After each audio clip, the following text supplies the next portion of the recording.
Abbiamo visto questo video, che ringrazio il compositore trevigiano Gianni Efrichian, grande amico di Mirella, con queste origini armeni della famiglia, dove abbiamo visto queste guerre che vediamo anche adesso, che non cambiano mai perché muoiono sempre i civili, gente che non c'entra niente, le rovine sono le stesse, eppure qualcuno ancora non ascolta. Ma tutti facciamo le guerre, anche i nuovi sindaci hanno fatto le guerre per riuscire ad arrivare a questa poltrona, ma perché ci credevano, perché sono conosciuti nel territorio e il territorio li ha premiati. Allora io da oggi, visto che abbiamo finito la par condicio, inizio con quelli che a Mirella piacciono tantissimo, che sono i sindaci, le sindache, sono quelli nel territorio che sono stati votati non perché è il partito, no, il sindaco viene votato dalle persone che credono, che li conoscono. Tante volte si arrabbiano perché poi qualche sindaco prende degli assessori che non c'entrano niente, che non sono stati votati, dice: ma Mirella, ma questo cosa hai fatto? Che ho votato questa?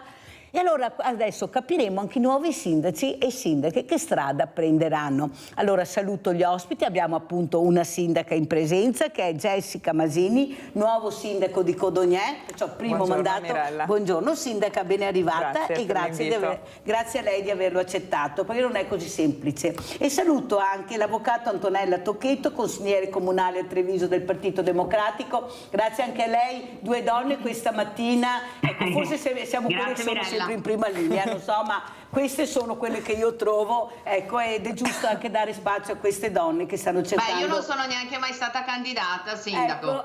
Ecco, beh, sarebbe utile che anche lei si metta dopo tanti anni, ecco, di lavoro enorme. Ma io ci provo, è che poi non mi candidano. Anche lei si metta, poi decideranno i cittadini chi votare. Allora io partirei proprio da questa nuova sindaca, da Jessica Masini, perché noi vogliamo conoscere chi è Jessica Masini e perché ha deciso appunto di candidarsi a sindaco, come ha detto l'Antonella Tocchetto, l'avvocato Tocchetto, perché è un lavoro molto impegnativo, in un momento anche difficile per i sindaci, perché non è che avete tutte queste risorse, ed è dove il cittadino bussa, perché è l'unica porta che trovano aperta. Prego, sindaca. È proprio così, Mirella.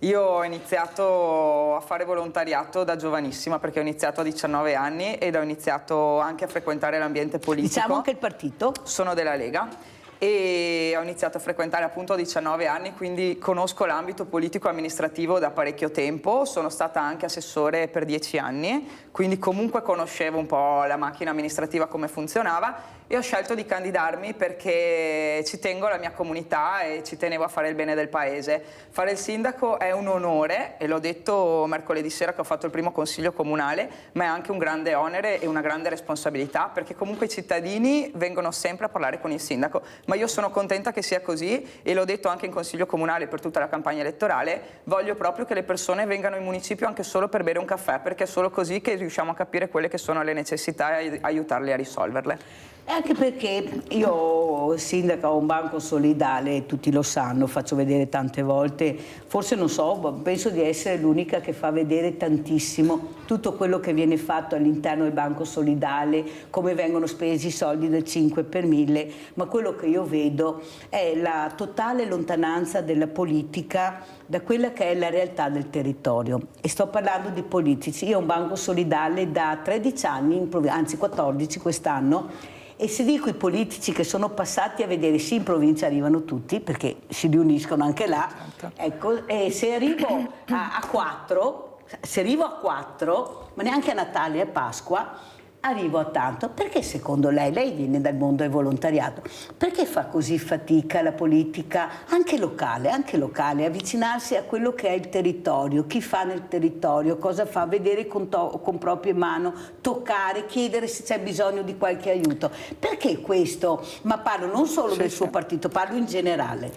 Io credo che a volte manchi proprio la comunicazione, che a volte le persone, anche politici, non siano neanche a conoscenza di tutto quello che succede nel territorio, e a volte è che un po', secondo me, tutti presi dagli impegni si dimenticano della base della società, che è il volontariato. E io lo dico sempre: se me lo dimentico chiamatemi, perché invece è importante vedere quello che fanno i volontari, perché è l'associazionismo che tiene in piedi la comunità intera. e a volte la politica purtroppo se ne dimentica, invece dovrebbe essere la prima cosa a cui pensiamo. La prima cosa che penserà, ecco, adesso si è insediata, cos'è? Ad esempio adesso, visto che lei conosce anche il territorio, la prima cosa che vede che c'è urgenza proprio di dare risposta al suo territorio. Noi abbiamo una grande necessità di medici di base perché siamo carenti e la campagna elettorale si è basata tanto su questo e le persone, soprattutto i più anziani, i più fragili, chiedevano proprio un aiuto sotto questo punto di vista qui. Io ho nominato una giunta che è molto incentrata sul sociale, sul sanitario, il vice sindaco ha le deleghe alle politiche sociali e c'è un assessore dedicato alle politiche sanitarie, proprio perché vogliamo essere a stretto contatto con l'azienda sanitaria e con la regione per risolvere questo problema qui, che è la prima esigenza delle persone fragili. Allora, sentiamo adesso l'avvocato Antonella Tocchetto, consigliere comunale, una tosta, una che si batte soprattutto per le fragilità, si batte per cercare di dare anche una risposta a persone che magari non ce la fanno, essendo anche un avvocato, fa anche l'avvocato di sostegno, il giudice di sostegno. Però, avvocato, io lo devo dire, mi è giunta notizia che ieri in consiglio comunale è successo un pandemonio per colpire il sindaco con Villa Margherita. Allora, io non so cosa sta succedendo, però se qualcuno cerca la visibilità alle spalle di questa associazione che sta cercando di dare risposte da anni nel territorio, senza neppure chiedere o venire a vedere cos'è successo e perché, per carità, può mancare la carta. Io sono a posto perché io ho presentato un progetto, avevo una convenzione, dopo non so cosa sia successo, però colpire in una maniera così veramente brutale, abbiamo dovuto lasciare, ecco, questo posto anche per problemi veramente idraulici che ci sono, perché bisogna dirlo, non è che vada tutto bene, però noi avevamo questi bagni esterni, non abbiamo mai chiesto una lira, un centesimo a nessuno, un euro a nessuno, l'avvocato Tocchetto lo sa benissimo, ci siamo sempre arrangiati, ma quei problemi che ha una città, è il modo di, adesso verificherò, vedremo cosa è successo, perché anche la nostra non la mia, la nostra immagine, eravamo 30 associazioni all'interno di questo posto che stava andando in negrale. Ma cosa sta succedendo? Ma come? Un partito che si vanta di portare avanti le fragilità e poi a Treviso viene colpita proprio, lo devo dire, perché se io riesco a fare questo è merito di queste persone che mi ascoltano e che mi danno questa opportunità di aiutare. Cos'è successo? Io non voglio fare polemica, no, io voglio capire perché in un momento così drammatico, dove uno si arrangia, non chiede contributi, in un posto che era nel degrado, per cercare di dare spazi, respiro alle fragilità, succede il pandemonio. Cosa sta succedendo? Prego, avvocato. Allora, rispondo subito alla domanda e dopo rispondo anche al sindaco. Allora, le posizioni sono molto chiare. La consigliera Bazza del Partito Democratico ha chiesto chiarimenti sull'iter di assegnazione di Villa Margherita, quindi la procedura amministrativa. E devo dire, per onor di cronaca, perché poi i giornalisti riportano sempre quello che vogliono, che la consigliera Bazza non ha mai attaccato Veneti schiacciati dalla crisi, anzi in uno dei suoi interventi ha anche riconosciuto il valore, però dice: vorrei avere chiarezza con delle domande, quindi ha fatto una richiesta che i consiglieri possono fare dell'iter di assegnazione. Quindi le posizioni sono non inconciliabili, sono due posizioni diverse. Allora, prima cosa, io auspico veramente che voi due vi parliate, perché secondo me alla fine potete essere anche due persone che vi capite molto bene. Ma detto questo, il vero vulnus è che l'assessore Barbisan, perché c'è un nome e cognome, non ha mai dato una risposta né scritta né orale in consiglio comunale di chiarimento dell'iter.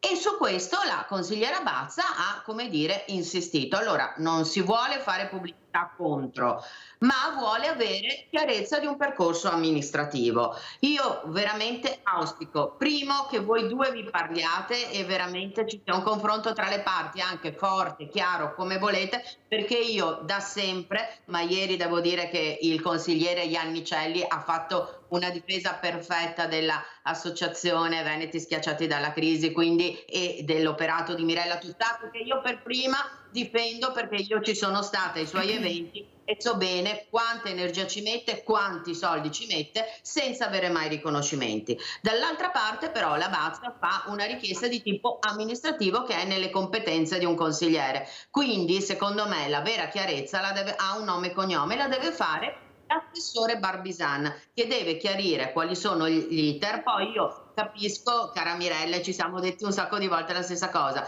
questo mondo, sia amministrativo che nazionale, vive di burocrazia e la burocrazia è un problema, perché a volte persone che ci mettono grande volontà possono essere, come dire, avere dei problemi perché l'iter burocratico non è stato seguito come doveva essere seguito, e sulla burocrazia dovremmo fare una battaglia. Ma togliendo questa cosa qui, l'assessore Barbisan deve chiarire, dare una risposta alla consigliera Bazza, sarebbe bello un confronto a 3, e poi una volta chiarito quello, la cosa, come dire, secondo me va a sfumare, perché tutti, compreso il capogruppo Pelloni, sono stati molto chiari nel dire che nessuno, anzi tutti, riconosciamo il valore dell'associazione Veneti Schiacciati dalla Crisi e dell'attività che fa di aiuto alle persone disabili, in difficoltà, che non hanno soldi, che non arrivano alla fine del mese, che non hanno i biscotti da dare da mangiare alla mattina, né la banana ai minori.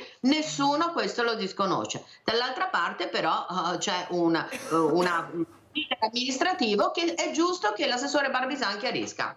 Allora, sento adesso la risposta, vorrei un commento da parte di una sindaca. Ecco, mettiamo che, visto che non c'è il sindaco Conte, ma lo inviteremo e inviteremo anche gli assessori, ecco, come commenta quello che ha detto l'avvocato Tocchetto? Prego. Beh, l'assessore Barbisan lo conosco, quindi se vuole Mirella glielo chiamo dopo no, e glielo non c'è mando. problema, è ospite anche spesso, certo. Tranquillo. Io penso che al di là delle risposte che un assessore deve o non deve dare, sicuramente non si deve andare a colpire l'associazionismo e si deve invece cercare di trovare una soluzione tutti insieme per far sì che a subirne le conseguenze non siano i volontari e le persone fragili, ma che si cerchi di un modo per collaborare, per trovare la soluzione tutti insieme. Allora, vede avvocato, è vero quello che lei dice, ma continuiamo a guardare la forma o la sostanza? È vero, per carità, che può essere che ci sia questo, ma le sembra il modo di operare, visto e considerato che quando è stato presentato il progetto c'eravate tutti, compresa lei e il suo partito? Sì. Ecco, quando abbiamo aperto questa villa, aperta a tutti, non a Mirella Tucciato e ai suoi volontari, ma aperta all'ISRA, all'ULS, alle scuole, perché tutti partecipavano e partecipano a questo progetto. Non ne viene il dubbio che dopo 4 anni io posso pensare male, si fa peccato ma ci s'azzecca, che sotto ci sia qualche associazione che per invidia, ecco, della sottoscritta, senza chiedere magari, entriamo anche noi con voi a far parte di questo grande gruppo, ripeto, siamo in 30 associazioni all'interno di Villa Margherita, basta che andate a vedere il progetto. È la forma che non riesco a capire più e invece della sostanza. Allora c'è questo problema, intanto vieni a confrontarti, dire cosa sta succedendo, come mai ti confronti. Non siamo dei carbonari, non siamo delle spie, siamo coi cancelli aperti tutti i giorni per tutti, sempre, e capisco la burocrazia, ha ragione avvocato, per carità, davanti ai giudici ci vogliono le carte, ma è la sostanza che non ci sto, perché non è che paga le conseguenze la Mirella, lei sta colpendo le fragilità, perché li ho dovuti portare via,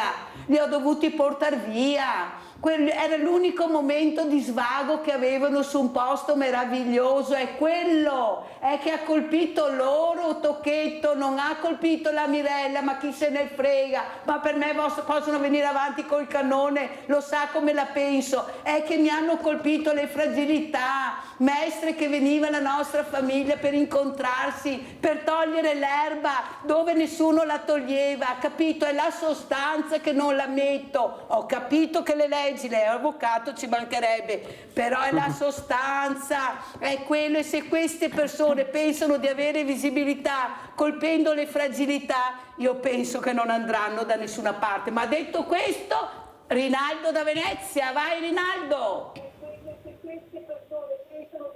Rinaldo, si torna a bere il caffè? Rinaldo? Ciao Mirella e eri tu a buongiorno bere ai il tuoi caffè? ospiti.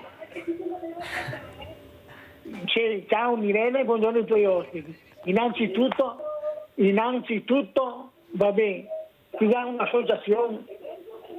Sbassa televisione, mi so se è emozionato. Zero massa, cosa? Va bene, scusa Mirella.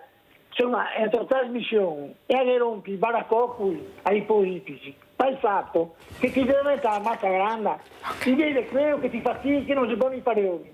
E tutti ti vieni vicino e hai paura di te, perché ti attacca con migliaia e migliaia di persone. Paroli e voti, quello che non paroli.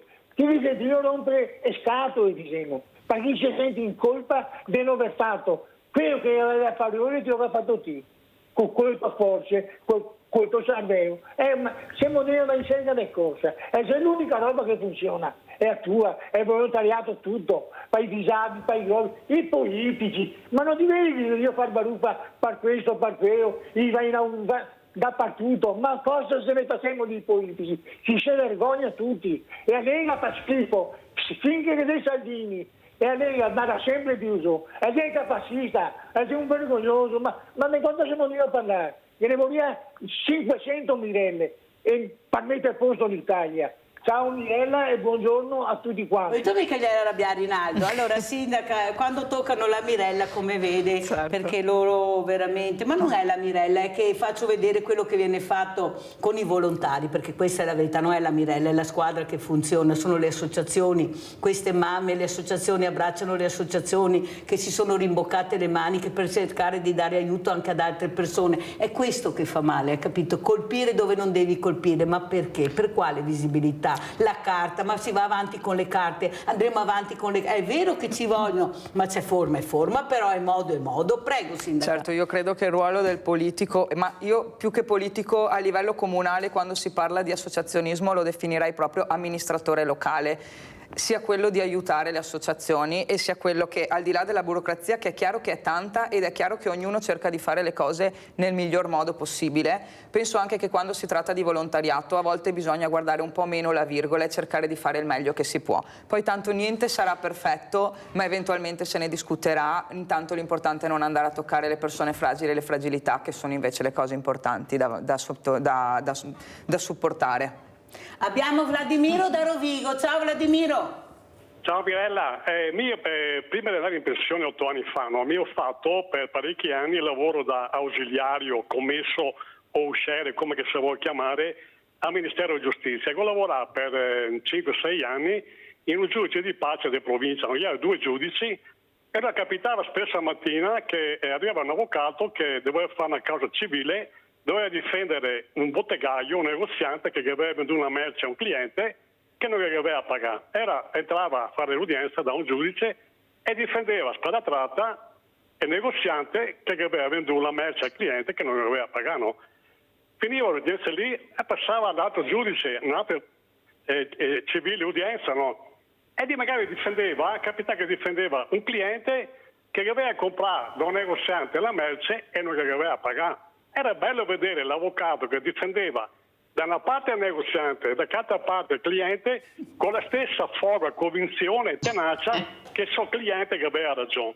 Ecco, adesso in Italia purtroppo, mi dispiace dirlo, che il PD in questo è l'emblema, che c'è troppa politica stile avvocato, cioè perché delle persone che non va alla sostanza, ma cerca tutto il busillo, il cavillo, la virgoletta storta, che magari a volte non è ma che sembra dia, per attaccare l'avversario. Se a me mi ha impressionato prima la signora Tocchetto, che è una brava ragazza, ma quando che parlava di quello che è capitato in consiglio comunale a Treviso, ogni tanto doveva specificare, ma guarda che noi altri che non so assolutamente contro la Villa Margherita, anzi per carità, e però la consigliera d'Italia ha fatto, però ripeto che noi altri assolutamente non siamo contro, anzi li conosciamo, e però la consigliera, ma scusa, ma però sta consigliera via parlando, ma perché non ha mandato a fare quello che deve fare e così basta, cioè se l'iniziativa di Villa Margherita è buona, basta finire lì, non stai a insistere e rompere scatto a gente con questo modo a fare politica da avvocati. E chiudo dicendo perché veramente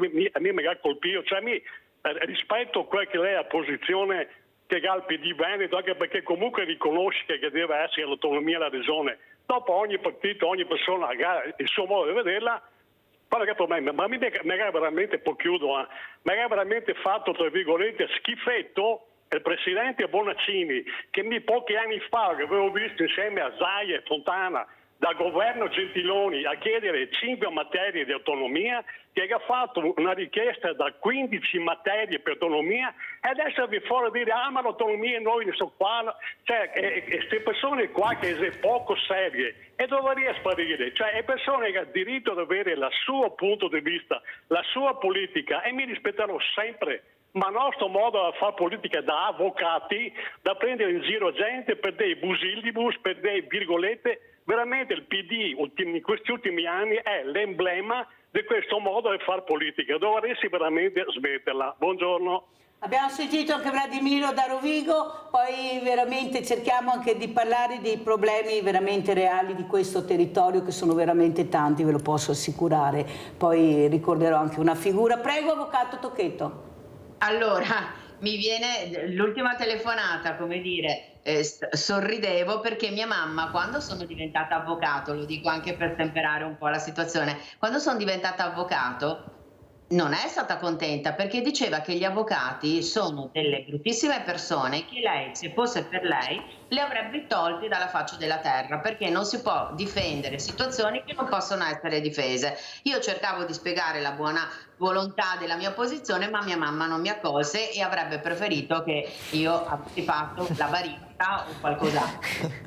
Però è andata così. Allora, capisco l'intervento. È indubbiamente quando ci sono degli scontri su delle posizioni, vanno anche, ma questo purtroppo è il compito dell'avvocato, ma è anche il compito dei fatti, chiarite le varie posizioni. Io ho voluto chiarire che la consigliera del Partito Democratico ha chiesto una chiarezza dal punto di vista amministrativo, ma che nessuno ha mai puntato il dito, io per prima, ma neanche il capogruppo, ma nemmeno la consigliera, sul fatto e sull'attività che hanno fatto tutte queste associazioni. E peraltro merito a Mirella, perché io ricordo bene quando i carabinieri hanno consegnato al sindaco Manildo le chiavi della villa dicendo: guardate, noi questa villa dovrà essere buona destinazione, ma per anni è stata abbandonata ed è rimasta nel degrado fin tanto che non c'è stata un'assunzione da parte delle associazioni vicine a Mirella che ha fatto rivivere la vita. Quindi su questo nulla questio, e mi auguro ovviamente che ci sia una chiarezza tra le due posizioni, e se posso fare da mediatore lo faccio volentieri, perché ho molta stima di Mirella, ma anche della nostra consigliera. Detto questo, però ferma avvocato, perché c'è un altro telefonata, abbiamo tutta il Veneto che chiama adesso da Venezia, Rovigo, andiamo a Padova da Livio. Vai Livio, sennò cade la linea. Mirella, ciao, un saluto all'avvocato Tocchetto e alla signora sindaca. Dunque, si parlava prima delle associazioni. Se i componenti di queste associazioni sono così stupidi cercando di combattendo te, cercando di colpire anche le fragilità, è meglio che se ne stiano fuori. Però se ne stiano fuori sì, ma che non continuino a parlare male di una persona che veramente non se lo merita come te, e che anzi fa di tutto per migliorare questo rapporto con i disabili. Vi saluto, grazie. Io vi voglio bene, perché lo so che avreste preso le mie difese, ma non era quello l'obiettivo. L'obiettivo è quello che la politica anche locale, provinciale, regionale, nazionale deve cambiare passo, non c'è niente da fare. Io faccio vedere anche questo, perché quello che abbiamo visto in Parlamento, sindaca, è una cosa incredibile. Ecco, queste risse all'interno di un'istituzione più importante che abbiamo, questi rappresentano i partiti, sono mariti, sono padri, sono compagni di persone. Non è possibile anche che un partito decida di dare 3 giorni di sospensione di fronte a delle risse incredibili. Lei capisce dove voglio dire, certo. Perché poi non possiamo colpire le baby gang, perché se questi sono gli esempi, Certo. Ecco, non possiamo dire ma dopo cosa facciamo con questi ragazzi che magari sono i figli, avete sentito, figli della buona società, perché il padre è carabiniere, il padre è avvocato, ma cosa vuol dire brava famiglia, bravo ragazzo? Cioè qui veramente stiamo confondendo i ruoli. Prego sindaca. Beh, io penso che questo sia il brutto della politica, no? Vedere queste scene, e sono quelle che mi rendono davvero triste e che a volte mi chiedono se sono sulla strada giusta a fare questo. Poi però sento le telefonate da casa delle persone che sostengono chi fa volontariato e penso che invece bisogna portare un nuovo modo di fare politica, un nuovo modo di amministrare, cercare di stare tra le persone, tra la gente, sostenere i soggetti fragili, sostenere l'associazionismo, ascoltare e soprattutto dare il buon esempio, perché a volte ci dimentichiamo proprio di dare il buon esempio, di parlare educatamente, di evitare di discutere per ore davvero di cose inutili che invece si potrebbero discutere davanti ad un caffè in serenità e invece darebbero anche un'educazione ai ragazzi diversa ed un esempio diverso da seguire, perché questi poveri ragazzi effettivamente hanno un esempio che vedono tutti i giorni sui social e in TV che è davvero brutto da vedere. Io a Codogno ho tanti ragazzi che frequentano la biblioteca e hanno iniziato a frequentare la biblioteca per caso perché erano in giro in bicicletta, la bibliotecaria è stata molto brava, li ha coinvolti e loro adesso vengono in biblioteca e loro ci prendono da esempio, quando hanno dei dubbi ci chiedono che cosa fare, che cosa non fare e sto cercando di avvicinarli alla politica anche portandomeli in municipio. Allora dico ragazzi, se mi volete vedere venite in ufficio di là, perché sono ragazzini che non hanno neanche mai varcato le porte del municipio, invece devono iniziare ad entrare per vedere come funziona la buona politica e la buona amministrazione, solo così potranno crescere bene. Ecco, e forse anche mandare di più nel mondo del volontariato. Io dico sempre, sindaca, che anche voi dovete convincere anche questi dirigenti scolastici, perché là il grosso nodo è spostare questi ragazzi. Non può essere che la scuola all'interno fa tutto, ormai fanno gli orti sociali, fanno teatro, fanno musica, fanno di tutto, molti, non tutti, ma molti. Questi ragazzi devono staccare la spina, confrontarsi con altre realtà. L'orto sociale non è lo stesso orto che tu fai dentro la scuola, ma perché vuoi fare l'orto nella scuola? Lascia che incontrino questi orti sociali che ormai vivono in tante realtà, che si confrontano con le fragilità, quei diversamente giovani che sono tanti e che uno ha bisogno dell'altro. Niente da fare, non si va avanti. Avvocato, ma perché non si va avanti? Perché non si riesce a capire anche la politica che forse deve cambiare marcia? Perché se tu fai parte di un cerchio magico riesci a spostare queste realtà, perché li vedo. Allora tu fai parte del cerchio magico, allora la scuola arriva. Non fai parte del cerchio magico, la scuola non arriva nonostante tu mandi di tutto e di più. Ma non dobbiamo guardare il bene della comunità. Io sono convinta, e punto molto sulle donne e sui giovani, che questo paese cambierà grazie alla volontà delle donne, e lo devo dire, e perché hanno un'altra marcia, hanno un'altra organizzazione, e grazie anche ai giovani, perché sono loro che ci mettono la faccia, anche sbagliando magari, sindaca, però ci mettono la faccia, facendo anche magari delle azioni abominevoli, però se li confrontiamo con quello che fanno certi politici, voglio vedere la bilancia dove pesa. Prego, avvocato. Allora, sono d'accordissimo e sono anche contenta che ci sia una donna sindaca appena eletta e che ci siano tante donne sindache. Certo, a volte le famiglie non ci sono e io ancora ricordo perfettamente cosa ha fatto lei, Mirella, in quel caso di Pieve di Soligo, dove dovevamo aiutare 2 giovani figli di famiglie che praticamente non c'erano più. Quindi una rete sociale non c'è più, lo abbiamo visto in moltissimi casi. La politica su questo spessissimo è assente, purtroppo questo lo dobbiamo dire, ma dobbiamo anche riconoscere che a volte la scuola non riesce a sopperire a tutti i disagi che ci sono, ma questa situazione di questo degrado dei ragazzi che uccidono un signor giapponese che sta tentando solo di dire non infierite su una persona, altri a Pescara che uccidono un giovane ragazzo di 16 anni per 200 euro, credo che il lavoro da fare sia tantissimo. Grazie, pubblicità.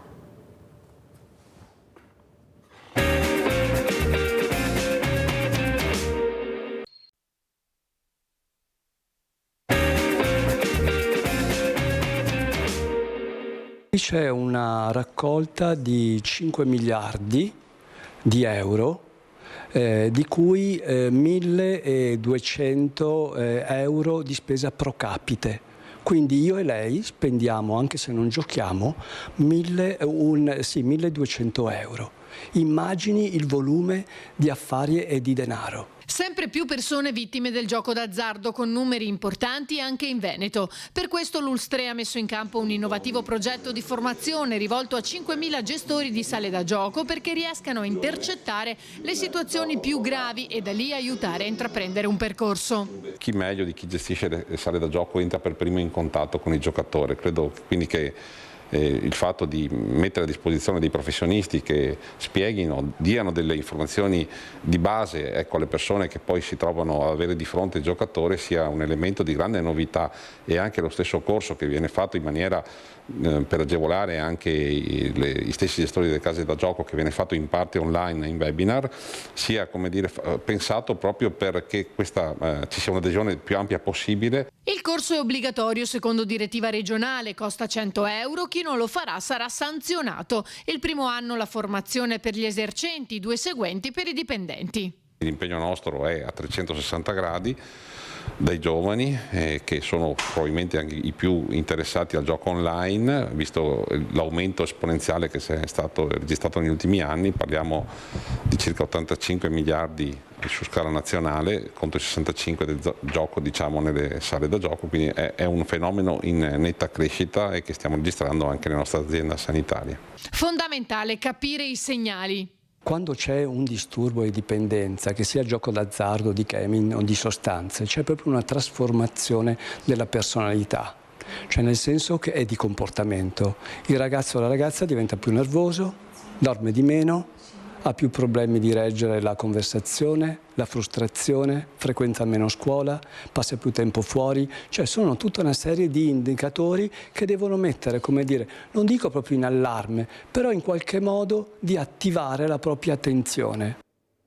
Avvocato Tocchetto, questi sono i problemi, è un problema veramente che bisogna iniziare anche a parlarne, perché poi quello che colpisce non è lo Stato, è il governo che dà l'autorizzazione a queste cose. Basta entrare in qualsiasi tabacchino, vieni abbagliato, in qualsiasi bar, tutti questi biglietti. Pensate a quei poveri disgraziati che pensano sempre che magari la dea bendata passi anche in quel momento da loro, perché è questo che qualcuno non riesce a capire. Quando non hai niente, ti aggrappi anche sulla cosa più stupida che potresti fare, perché c'è la speranza, in quel momento stacchi la spina, chissà cosa pensi in quel momento, e vengono colpite proprio queste persone, perché è là che ci giochiamo la fragilità. Prego, avvocato. Allora, purtroppo lo Stato ci guadagna e quindi non toglierà mai questo tipo di attività che sono molto molto pesanti, molto gravi. Rovinano giovani, rovinano persone anziane che non arrivano, che magari hanno pensioni minime di 500 euro. Li vedo anch'io che giocano il gratta e vinci, ma non sono per i 2 euro, ma i 2 euro per alcune persone che hanno pensioni bassissime sono come 20 euro per le altre persone che magari hanno uno stipendio migliore del loro. E non si rendono conto, perché, come dice giustamente lei, la speranza è quella che li fa andare avanti, però non c'è neanche un supporto familiare, poi vanno a casa, magari è anche un modo per evadere da una situazione difficile che hanno nella famiglia, ma non verrà mai bloccato. E perché? Perché purtroppo lo Stato ci guadagna, anzi vorrebbe anche ampliare gli orari e in qualche modo anche inventarsi nuovi strumenti di gioco. Io trovo, se guardate il Super Enalotto, siamo passati da 1 o 2 estrazioni settimanali, credo ormai a 5 settimanali. E ripeto, i 2 euro per alcune persone significa non avere i soldi per comprarsi il pane. Questo però lo Stato non lo vuole fare perché è una fonte di introito e quindi credo che sarà difficilissimo uscirne fuori.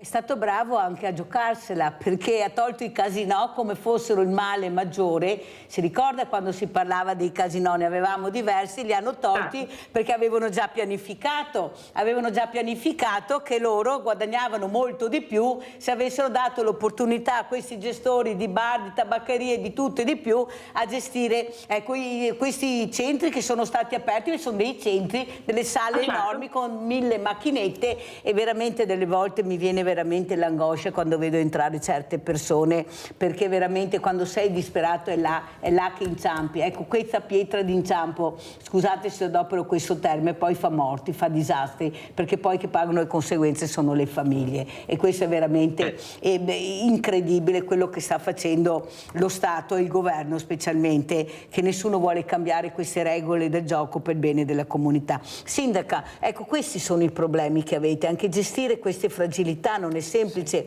Io raccontavo alla sindaca quella volta che mi è arrivata la telefonata di un politico, poi oltretutto, che mi ha detto: sai che alla signora che dai dalla borsa della spesa l'ho vista che grattava i gratta e vinci. Allora gli ho risposto: e ti permetti anche di chiamarmi e dirmi questo? Tu pensi in quel momento questa povera disgraziata, io so anche chi era poi oltretutto, poveretta, vento e pioggia in bicicletta, che va a fare le pulizie per 5 euro all'ora, 5 euro all'ora, che spera che con questi 3 euro, come dice l'avvocato, che magari la dea bendata, e questo politico che magari vorrei vedere cosa ha fatto in tutta la sua carriera politica con questi stipendi che si ritrovano, ha il coraggio di telefonare, quasi cose, vietare alla Mirella, pensa a te, di dare la borsa a questa povera disgraziata che tenta anche lei di avere un barlume di fortuna nella vita. Ma ne sembra una cosa normale? È così, sono perfettamente d'accordo con quello che ha detto l'avvocato, e poi il problema non sono i 2 euro, è l'adrenalina che porta il gioco, che li porta a giocare sempre di più. Quindi giocano i 2 euro moltiplicati per tutto quello che hanno tante volte, ed è veramente triste vedere che succede questo. A livello comunale avevamo portato dei regolamenti con l'azienda sanitaria ancora parecchi anni fa per limitare un po' gli orari, però sono sempre dei temi molto delicati. Sono sempre di più i bar che hanno le slot machine, che propongono il lotto, i gratta e vinci. Il gratta e vinci sembra un gioco per chi non ha un problema economico. Diventa pericoloso quando c'è un problema economico e uno si gioca veramente tutto con la speranza che poi li tiene accesi per provare a portare a casa qualcosa. E è difficile arrivare a queste persone perché è davvero a volte una malattia che va gestita, che va aiutata. Bisognerebbe arrivare alle famiglie, ma tante volte non c'è la famiglia dietro, e quindi lo fa anche tante volte chi è solo o chi non ha un supporto, un gruppo, una rete di amici e di famiglia. Sono persone sole, però bisogna lavorare su tutta la società per riuscire ad aiutarli. Certo. Questo è. Sindaco, un'altra cosa importante che volevo chiederle, lei ha parlato prima che la prima cosa che la preoccupa è trovare questi medici di famiglia, medico di base. Io ho Lino da Mantova che ha chiamato, e sicuramente ci sta ascoltando, che ha chiamato la segreteria per dire: Mirella, parla del problema dei medici di famiglia, è un problema grave che non riusciamo a risolvere.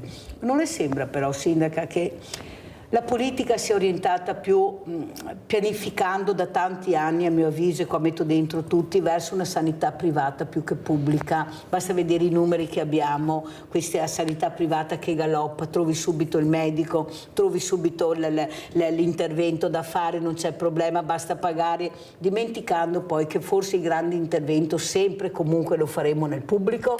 Diciamo poi che c'è anche un problema legato proprio ai medici, al di là del fatto che ce ne sono pochi, ma effettivamente poi è il medico che sceglie che strada intraprendere, no? E tante volte i medici magari scelgono di lavorare su medicina privata piuttosto che sul pubblico, perché magari a loro conviene di più, perché fare il medico di base in un periodo di difficoltà magari non è facile, no? Tante volte il medico di base è un po' come il sindaco, uno va e racconta, e il medico non ci sta dietro perché hanno tanti pazienti, l'età media è sempre più alta e quindi i pazienti che hanno sempre più necessità, e per cui bisognerebbe riuscire a trovare la giusta quadra, il giusto supporto per i medici e per i pazienti, e trovare il giusto equilibrio tra medicina privata e invece medicina pubblica. Abbiamo Mirella da Riese Piodecimo, vai Mirella. E buongiorno alla sua ospite. Io, guarda, voglio dirvi una cosa della dipendenza del gioco, perché ho un amico che porta la gente in corriera e mi ha detto, proprio sarà 2 settimane fa, che lui porta 2 volte al mese le donne pensionate che vanno a giocare in Slovenia al casino. Ci sono 2 casinò là in Slovenia. Ecco, e loro no, hanno la pensione sua e più la reversibilità, e la reversibilità se la mangiano tutti in gioco. Ha capito? È una cosa, le robe dell'altro mondo. E i ragazzi, anche loro, perché vanno a giocare in macchinette e quella. E non parliamo della mamma di Mara Venier, che è mancata, poverina, lei giocava, era accanita al gioco. Allora, grazie Mirella della telefonata, sappiamo benissimo queste cose. Ho parlato anche con una pensionata che non c'è più adesso, era anche una mia carissima amica, e lei mi ha giurato che il momento più bello era proprio quello. Lei lavorava, faceva la sarta, tutta la settimana la sartina a casa, cuciva, e il momento dove riusciva a staccare la spina, a sentirsi veramente un qualcosa dentro di vivere, era in quel momento là. Ma vi rendete conto? E allora di chi è la colpa? Avvocato, di chi è la colpa? È della sartina, del pensionato, del ragazzo, o c'è, come ha detto lei, un disegno molto più ampio, che è quello di incassare tanti soldi comunque, dovunque, sopra le teste anche delle fragilità? Allora, la malattia del gioco in alcuni casi è anche stata riconosciuta come una malattia. Io però conosco bene questa situazione, perché ma aveva un bancolotto a Treviso. All'epoca il bancolotto aveva un'estrazione settimanale il sabato, però io mi ricordo che nella ricevitoria di mia mamma in via Barberia andavano le pensionate che non arrivavano alla fine del mese. Allora mia mamma nascondeva loro i bollettini che venivano scritti a mano per non farle giocare, perché sapeva che queste non ce la potevano fare, quindi gli faceva giocare una sola bolletta e poi diceva che li aveva finiti. Era quasi un controllo di quartiere, diciamo. Però adesso che la situazione si è moltiplicata, ed è vero che partono queste corriere, perché le vedo anch'io che partono sotto il cavalcavia della stazione, si introvano per andare, e ho visto che c'erano tutti questi pensionati e mi hanno detto che appunto andavano nei casinò.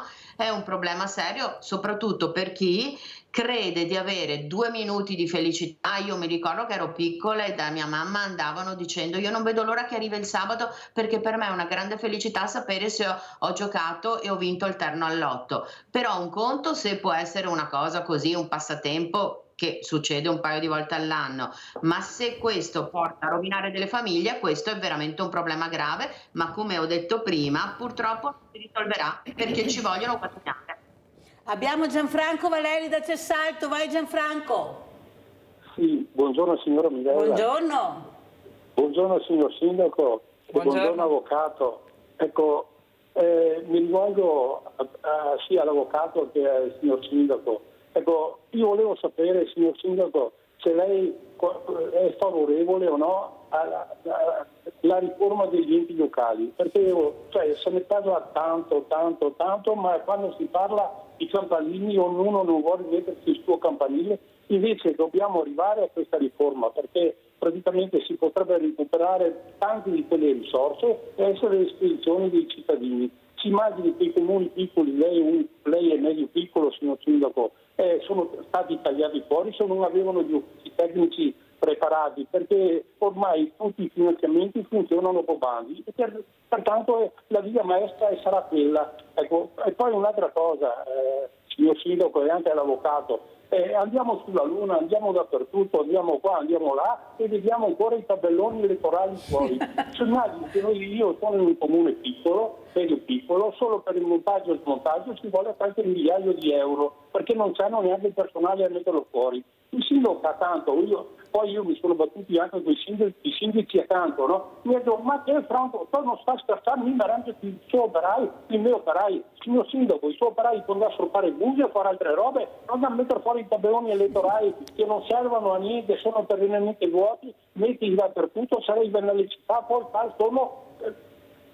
ecco, volevo solo questo, se voi mi potete dare una mano, perché ormai, guardi, il testimone della Mirella, io anni che dibatto su queste cose. Riforma degli enti locali e via tutti i tabelloni. Buongiorno, grazie e buon lavoro. Caro Gianfranco, sindaco, i tabelloni a Gianfranco sta proprio qua. No, cioè sempre. Ha fatto la pausa perché ero in par condicio, perciò politici della Mirella zero, ma adesso ha ripreso perché proprio non li sopporta. Prego, allora, sindaco. i tabelloni elettorali, alcuni sono ancora fuori perché c'è bisogno della pubblicità degli eletti per un certo periodo, però adesso penso che possano essere tolti. Effettivamente gli operai sono anche pesanti. Io ho un comune di 5.300 abitanti con 2 operai. tra i quali anche una ragazza che è anche molto brava e tutti la fermano perché sembra strano, no, vederla.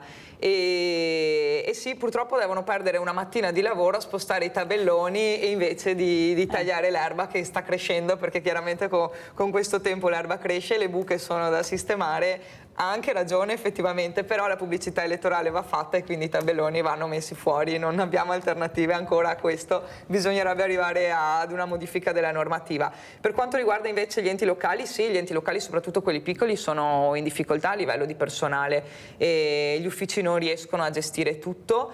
E si dovrà andare sempre di più verso un'unione di servizi con i comuni limitrofi. Io sto già parlando con i sindaci confinanti per cercare di unire alcuni servizi, l'ufficio tecnico ha bisogno di supporto di uffici esterni di altri comuni, così come la polizia locale, perché solo unendo le forze anche con i comuni riusciamo ad andare avanti. Perciò lei è per l'unione dei comuni? O la fusione? Allora, noi siamo ancora, i nostri comuni sono molto campanilisti, no? La verità è questa e per tutti sarebbe difficile rinunciare al proprio comune. Io credo che un piccolo passo sia intanto iniziare ad unire i servizi, quindi iniziare ad unire i servizi di polizia locale, tanti comuni già lo fanno, anche noi l'abbiamo fatto in passato, ci abbiamo provato, a volte funziona, a volte no. L'unione dei servizi, quindi la polizia locale, l'ufficio tecnico. Che non è cosa da poco. Che non è cosa da poco, cercando chiaramente di unire quei servizi che non sono di stretta necessità del cittadino, perché io non posso spostare la mia anagrafe in un altro comune, perché chiaramente l'anagrafe è l'ufficio che viene frequentato di più, quindi è giusto che i miei concittadini possano andare nell'ufficio nel proprio comune. C'è bisogno di unire quei servizi come l'ufficio tecnico, che si tratta di progettualità e che deve mandare avanti opere pubbliche, che magari può collaborare con un altro ufficio tecnico, oppure la polizia locale, perché così possiamo avere più agenti di polizia locale che possono stare di più sul territorio e che lo sorvegliano a 360 gradi. Visto i problemi che avete tutti quanti, ecco, veramente di furti, di ragazzini, di gente che ne fa di tutti i colori, e fatalità poi li ritroviamo in certe situazioni e sono fuori dei bar. Questa è la verità, questo alcol che gira, ecco, che fa perdere il lume della ragione, perché non si può dire altro, vedere certi atteggiamenti che provocano anche morti terribili. Abbiamo Norma da Padova, vai Norma. Ciao Mirella, io volevo dire che sono nata stesso giorno di Berlusconi e volevo però di altre cose. Ci hanno promesso tante cose questi politici, ma non si rendono conto che abbiamo ancora operai che prendono 1.200 euro al mese e devono pagare l'affitto, luce, l'acqua e gas e devono vivere. Però i soldi per loro, perché se sempre gli stipendi ce li hanno. E dopo per forza la gente si stanca e non va più a votare. Hanno ragione. Grazie Mirella, scusami, ciao. Cara, vedete, abbiamo ancora comandi e scusa. Non dovete scusarvi. Vi ho detto che la trasmissione la faccio per voi. Allora, sindaco, i politici devono accorgersi che la gente non ce la fa più. Le famiglie, la povera gente, gli stipendi, prego. Allora, ha ragione la signora. Bisogna fare una battaglia per aumentare gli stipendi. Questa è una battaglia sacrosanta sia dei privati che ovviamente anche dei pubblici, perché ci sono delle realtà dove con 1.200 euro al mese con 4 persone a casa non ce la fai. Ieri in Consiglio Comunale io ho fatto anche una battaglia sui costi delle bollette, costi ad esempio dell'asporto rifiuti, è carissimo. I lumini dei cimiteri sono passati da 14 euro all'anno a 28. Cioè, qua il rincaro della vita è chiarissimo. Ora, o si fa una razionalizzazione delle spese, e per tornare alla questione dei comuni, diciamo che 8.000 comuni sono tanti, e se esiste un comune come Porto Buffolè che ne ha 741 persone, bisogna che non solo i servizi e sono d'accordo con il sindaco, ma anche a questo punto i comuni territoriali, anche se ognuno vuole la propria bandiera, però voglio dire, in alcune realtà 700 persone sono veramente poche per un territorio. Però che il costo della vita sia aumentato e che gli stipendi non siano adeguati, questo è evidente, perché oltre alle bollette di luce, acqua e gas c'è anche quella dei rifiuti, che non è secondaria, sulla quale noi dobbiamo fare una battaglia, perché non si possono pagare bollette così care. Quindi condivido che bisogna stipendi e trovare le modalità, le risorse. Abbiamo Paolo da Mestre, vai Paolo. Ciao Mirella, buongiorno. Ciao. Buondì. Ascolta, io sono d'accordo con la signora che ha telefonato, quella di Padova, io sono perfettamente d'accordo. È inutile che i politici si mangiano i soldi tutti quanti. A noi ci hanno lasciato solo le briciole. Loro hanno mangiato tutte noi le briciole e dopo vogliono che si vada a votare. Tutto sbagliato. Ha ragione la gente a non andare a votare. Perché ormai la maggior parte delle persone è stanca di tutte le promesse che fanno. Grazie caro Paolo, grazie di aver chiamato. Questa è la voce del popolo del nostro territorio, questo ricco ex nord-est veramente che non sappiamo come mai è finito così in basso. Abbiamo perso gli artigiani migliori, abbiamo perso le figure veramente che lavoravano e continuiamo a pagare i burocrati e poi ci troviamo in queste condizioni invece di pagare veramente la gente che lavora, che è l'operaio, perché se la fabbrica lavora ed è in salute è merito dell'operaio che va a lavorare il mattino. E invece è passato il messaggio: vuoi fare quello? Vuoi sposare un operaio? No, non può sposare un operaio, bisogna che sposi un avvocato, un commercialista che forse riesce ad arrivare al Senato o alla Camera. Questa è la verità, perché così si ragiona, è vero, così si ragiona. Vuoi fare all'operaio? Pensate alla spina dorsale del paese. Senta sindaca, prima l'avvocato Tocchetto ha ricordato la sua cara mamma dove faceva questo banco del lotto importantissimo in Barberia. Lei so che questa mamma questa mattina la sta guardando, che la sua mamma sta lavorando in una RSA. Sta facendo la volontaria. Prego, così li salutiamo. Sì, perché salutiamo perché penso che stiano guardando. A Codogne c'è un centro di sollievo per anziani con inizio di Alzheimer e è frequentato da questi anziani che non sono solo di Codogne ma anche dei paesi limitrofi, è in collaborazione con l'azienda sanitaria ed è ricco di volontari che si mettono lì 2 mattine alla settimana proprio per dare sollievo alle famiglie di queste persone che così possono avere del tempo libero. Fanno un sacco di attività, è bellissimo andare a trovarli. Anzi, come si chiama la mamma? Daniela. Allora ciao Daniela, a nome di tutti i non c'è solo lei ma ci sono tantissimi volontari, li salutiamo tutti, che sono davvero la linfa. Però la mamma è la mamma, certo, la nostra mamma bisogna ricordarla ogni tanto, certo. È vero avvocato Tocchetto che bisogna ricordare, lei la ricorda spesso perché allora, se l'avvocata è diventata così brava è anche merito di sta mamma, prego avvocato. Allora non solo ricordo mia mamma ma voglio anche ricordare, penso che farà piacere anche a lei, l'amico Bragaggia certo. che ci ha lasciato e che noi ricordiamo con grande affetto, che era spesso suo ospite e che insomma era un uomo molto battagliero e che ci dispiace che se ne sia andato, seppur insomma aveva 98 anni, però ci mancherà tantissimo. Guardi avvocato, l'ho ricordato proprio ieri, anzi ieri ho parlato proprio dei centenari, ecco abbiamo fatto vedere le immagini di Tete, di questo personaggio meraviglioso, amico sia della Mirella che l'avvocato Tocchetto, però ho parlato anche della difficoltà che ho incontrato, ecco, per cercare di dare una dignità a questo uomo che non riusciva più a stare da solo nella casa. Allora avvocato, ritorniamo alla burocrazia, ma cosa ha avuto Svamar a 98 anni se è cieco, ma cosa ha avuto Svamar? Dai sto certificato che va dentro, non si può andare avanti solo di burocrazia e qua ritorno, non bisogna guardare sempre la forma, bisogna guardare la sostanza. Cosa ha avuto Svamar a 98 anni? Cieco completo, con una svama di 45 punti che non davo da nessuna parte. Allora detto questo io saluto i miei carissimi ospiti. Grazie Mirella. Grazie sia all'avvocato Grazie Mirella, ti abbraccio. Grazie alla sindaca Jessica Masini, sindaco di Codogne. Grazie anche a voi. Mirella. Pubblicità, andiamo nella seconda parte. Grazie.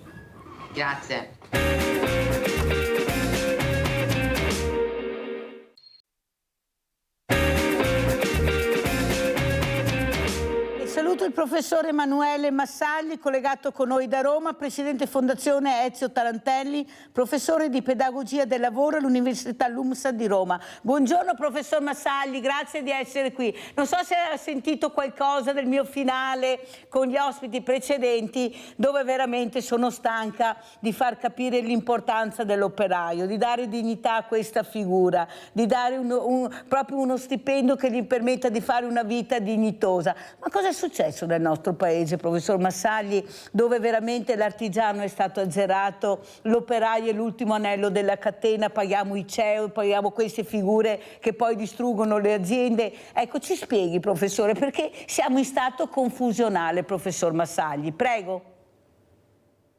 Innanzitutto buongiorno e ben ritrovati, grazie come al solito dell'invito.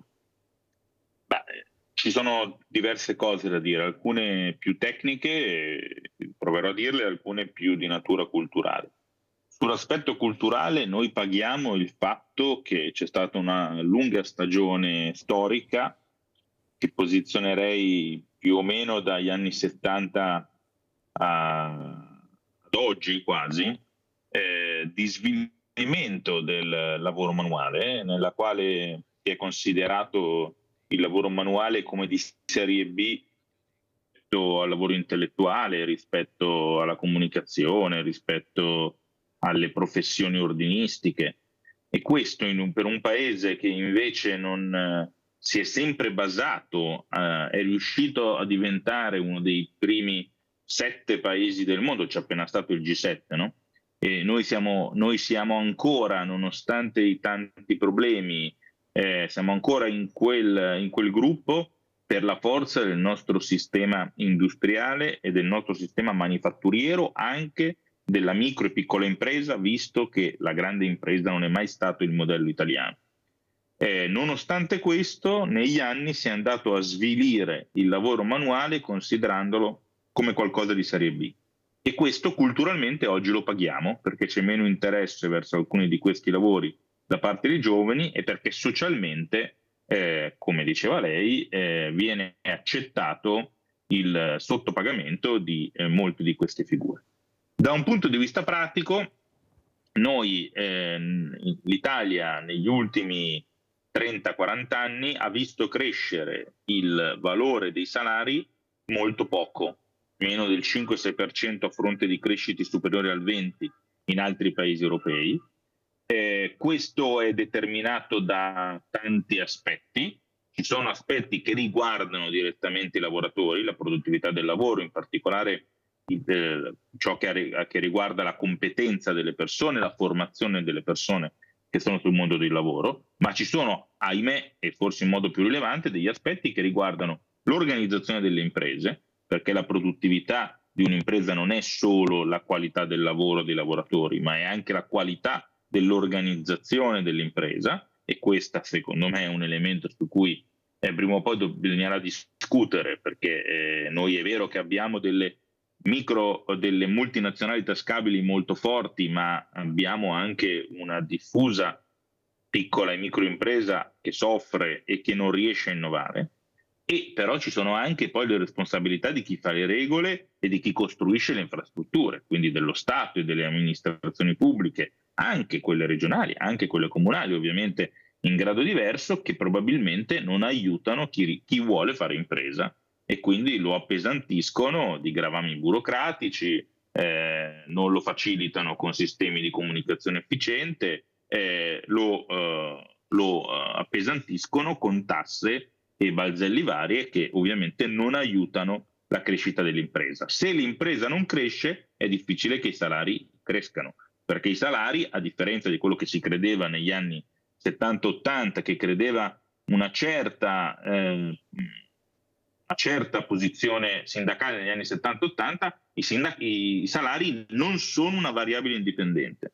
I salari crescono se l'economia cresce e l'economia cresce se le imprese crescono. Se non si mette al centro questo è difficile riuscire ad alzare i salari. Allora, professor Massagli, la ringrazio per parlare molto chiaro e anche semplice, in maniera che a casa riescono a capire. È vero quello che lei dice, però io penso anche una cosa. Questo artigiano, come dice lei, che culturalmente non era preparato per fare quel salto di qualità che voleva dire investire nell'impresa e mettersi su un circuito molto più grande. Parlo semplice perché lei capisce, ma capiscono anche a casa. Però c'erano le associazioni di categoria dove dovevano supportare quel lavoro che lui non riusciva a fare, perché o lavori o stai in ufficio. Io posso investire nell'azienda, ma non sono preparato, tu mi devi accompagnare in questo percorso. Questo non è stato fatto. Io non ho bavagli, professor Massagli, dico sempre quello che vedo. Io entravo su questi uffici faraonici, quadri d'autore, scrivanie firmate, uffici di lusso, poi chiedevo di supportare questa attività, questo artigiano, e soldi non ce n'erano mai, perché di questo aveva bisogno, oppure di accompagnarlo in un percorso anche appunto di un certo livello, che però costava dei soldi. E sono diventati dei commercialisti queste associazioni, facevano i commercialisti, è un'altra cosa.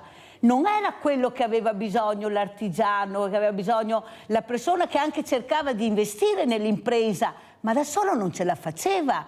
È qua che è mancato quell'anello che ha fatto sì che questo artigiano, invece di riuscire a sopravvivere, l'hanno annientato, perché questo è successo. Questo è successo, professore, e adesso quelle persone non ce le ritroviamo più, ed erano la spina dorsale del paese, la creatività, che tutti ci invidiavano e continuano a invidiarci, che dice lei. Per fortuna che abbiamo ancora qualcosa, cerchiamo di tenerselo ben stretto, però quel qualcosa. Prego, professore. Faccio una premessa, io sono milanese, sono lombardo, frequento molto il Veneto e insegno a Roma, per cui vedo situazioni molto, molto diverse, e devo dire che quello che lei segnala sugli errori fatti negli anni dalle associazioni datoriali, dalle associazioni di rappresentanza delle imprese, insomma, è vero, lei osserva un fenomeno reale, ciò nonostante il Veneto ha oggi ancora tra le associazioni migliori di quelle che io vedo in giro. Vi assicuro che in molte altre regioni i problemi sono più marcati. Però che cosa è successo? A un certo punto queste associazioni che nascono e hanno ancora, secondo me, la prima finalità di fare rappresentanza, cioè di essere portavoce dei problemi degli artigiani, dei commercianti, delle cooperative, soprattutto della piccola impresa, quindi nascono per avere un ruolo politico di interlocuzione con le amministrazioni pubbliche, con le parti sociali, con i sindacati. A un certo punto hanno incominciato a farsi sempre di più tentare da un aspetto importante, che è quello dei servizi agli associati, che è importante perché ci mancherebbe un artigiano, proprio perché vuole lavorare, non vuole stare troppo dietro a seguire la contabilità, la busta paga, il pagamento della tassa dei rifiuti, i permessi comunali. Allora, queste cose giustamente vengono fatte dalle associazioni di rappresentanza. Però queste associazioni non si devono dimenticare che accanto a questi servizi, che sono importanti, ci deve essere la dimensione della rappresentanza. Assolutamente. Proprio per portare la voce di chi, essendo un piccolo artigiano con 1 o 2 dipendenti, essendo quindi un imprenditore ma contemporaneamente un lavoratore, perché stiamo parlando di persone che sono totalmente lavoratori, anche se le imprese loro non sono manager che vivono nei grandi uffici e l'impresa viene portata avanti da altri, sono fianco a fianco con i propri dipendenti e quindi lavorano tutto il giorno. Bene, c'era bisogno di qualcuno che portasse, e c'è ancora bisogno di qualcuno che porti le istanze di queste imprese alla politica, all'Unione Europea, alle parti sociali, a tutti i soggetti che possono facilitare o al contrario appesantire il lavoro delle imprese. Ecco, questa parte di rappresentanza politica, anche battagliera, è un po' mancata, e questo purtroppo ha indubbiamente peggiorato la vita delle piccole imprese. Il punto non è tanto che queste aziende chiedano soldi, perché nella mia esperienza ciò che chiedono questi piccoli imprenditori non è tanto di avere soldi a pioggia dallo Stato. Certo, se venissero tanto meglio, ma soprattutto chiedono che nessuno gli dia fastidio o che nessuno continui a cambiare le regole. Insomma, chiedono di essere liberi di lavorare preoccupandosi del lavoro. Professor Massagli, nel momento che questo bravo artigiano è un momento di difficoltà, da buon pagatore diventa un cattivo pagatore, non si sa perché, e io vorrei anche capire chi sono stati i cattivi pagatori e i buoni pagatori. Vorrei che qualcuno mi facesse la lista, siccome io conosco anche i cattivi pagatori che erano i buoni pagatori. Lei capisce bene che tu mi devi dare una risposta, tu devi difendere, perché tu sai che è un bravo artigiano, che ha una famiglia, che dà lavoro a altre famiglie, lo devi supportare, non gli devi sbattere la porta in faccia, perché in quel momento ha bisogno del tuo aiuto, sei tu che ti devi rapportare con la banca, perché è la banca poi, professore, che decide se sei un cattivo o buon pagatore, perché i soldi li hanno dati alle banche per elargire dopo i buoni e i cattivi pagatori. Sei tu che devi fare questo, perché da solo non ce la farà mai, perché rimarrà sempre un cattivo pagatore. È questo che è mancato, ha capito, professore? Ecco, questo bravo artigiano che si è sempre arrangiato. È stato un momento di difficoltà, la crisi, aiutami. Alla fine non chiedevano centinaia e centinaia di milioni, professore, chiedevano qualcosa per sopravvivere, ma glielo posso assicurare, non erano cifre veramente astronomiche. È là che è caduto il pero, perché come dice lei erano piccoli e erano bravi, ma la crisi li ha annientati, la crisi che ha colpito il grande ex ricco nord-est. Prego, professore. Qui sono tanti i problemi ed è interessante andare alle ragioni del perché si è rotta questa catena di collegamento, di dialogo tra l'impresa e i soggetti che lavorano per l'impresa, tra cui anche le banche. Il boom economico italiano, ma in genere tutta la prima fase di crescita e industrializzazione dell'Italia è stata non poco favorita da istituti bancari molto radicati sui territori, che reinvestivano sul territorio e nei quali c'era un rapporto diretto di conoscenza con chi era finanziato.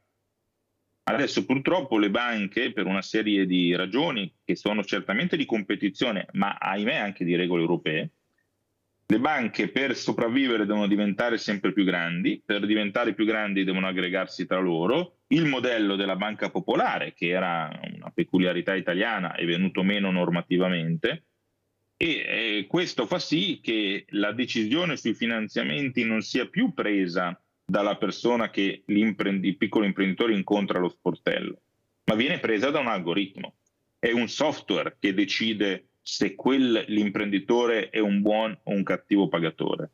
E ahimè questo finisce per spersonalizzare tutto, non tenere conto della storia di quell'impresa, della storia di quell'imprenditore, non tenere conto del bene sociale che quell'impresa ha fatto negli anni rimanendo lì. Perché a differenza della grandissima impresa multinazionale, il piccolo, il medio, l'artigiano non può prendere la sede e di notte andare ad aprirla in Slovenia o in Serbia, adesso più facilmente in Serbia, o in Romania, eccetera. E non può chiedere al proprio commercialista di spostare la sede legale in Lussemburgo o in Irlanda. Questo lo possono fare solo le grandi imprese. Ma ahimè, ormai abbiamo un sistema di regole che, e questo è veramente un elemento di scandalo su cui bisognerebbe fare più battaglia, porre più attenzione, ahimè il nostro sistema facilita chi è così grande da poter spostare la produzione e le sedi e penalizza chi invece non può sfuggire alle regole di un fisco sempre più affamato.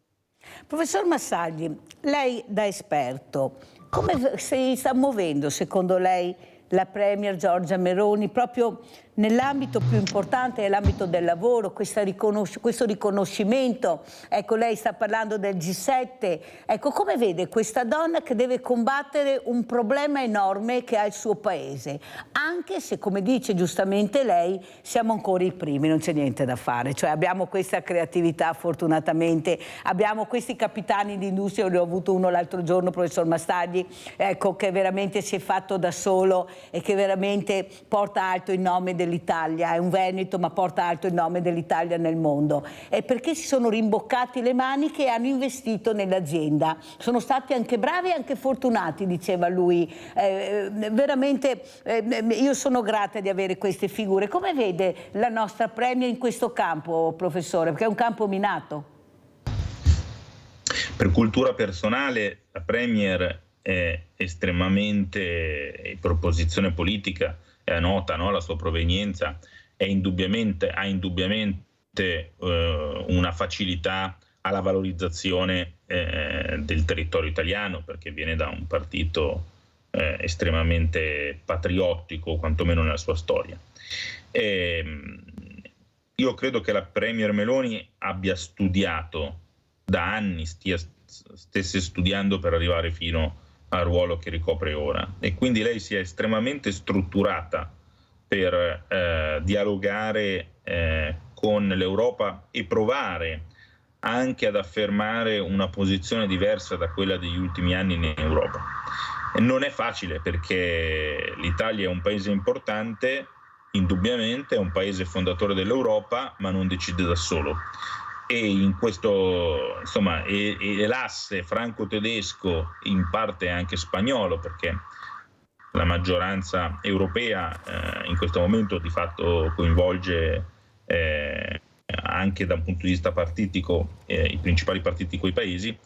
L'asse di questi paesi è più forte del solo posizionamento italiano, per cui la Premier fa bene a cercare alleanze anche con paesi emergenti ma molto rilevanti in termini di numero di cittadini, perché poi in Europa il peso è determinato anche dalla grandezza dei paesi. Fa bene a cercare alleanze alternative per colmare alcuni poteri forti e definiti dell'Europa, però a un certo punto dovrà, secondo me, far prevalere il realismo della negoziazione, il realismo del compromesso, perché insomma, l'Italia non paghi troppo, non rimanga isolata dai luoghi, dalle decisioni europee.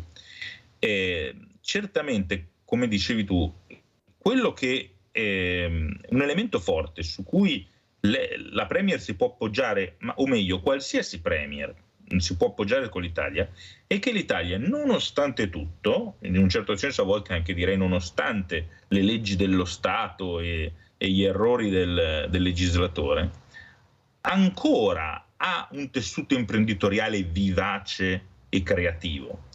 E questo, guardate, è importantissimo, perché nell'epoca della affermazione dell'intelligenza artificiale, che permette di fare in modo molto economico e molto veloce tantissime cose, ma ad oggi ancora non riesce ovviamente a sostituire la persona nei suoi tratti di personalità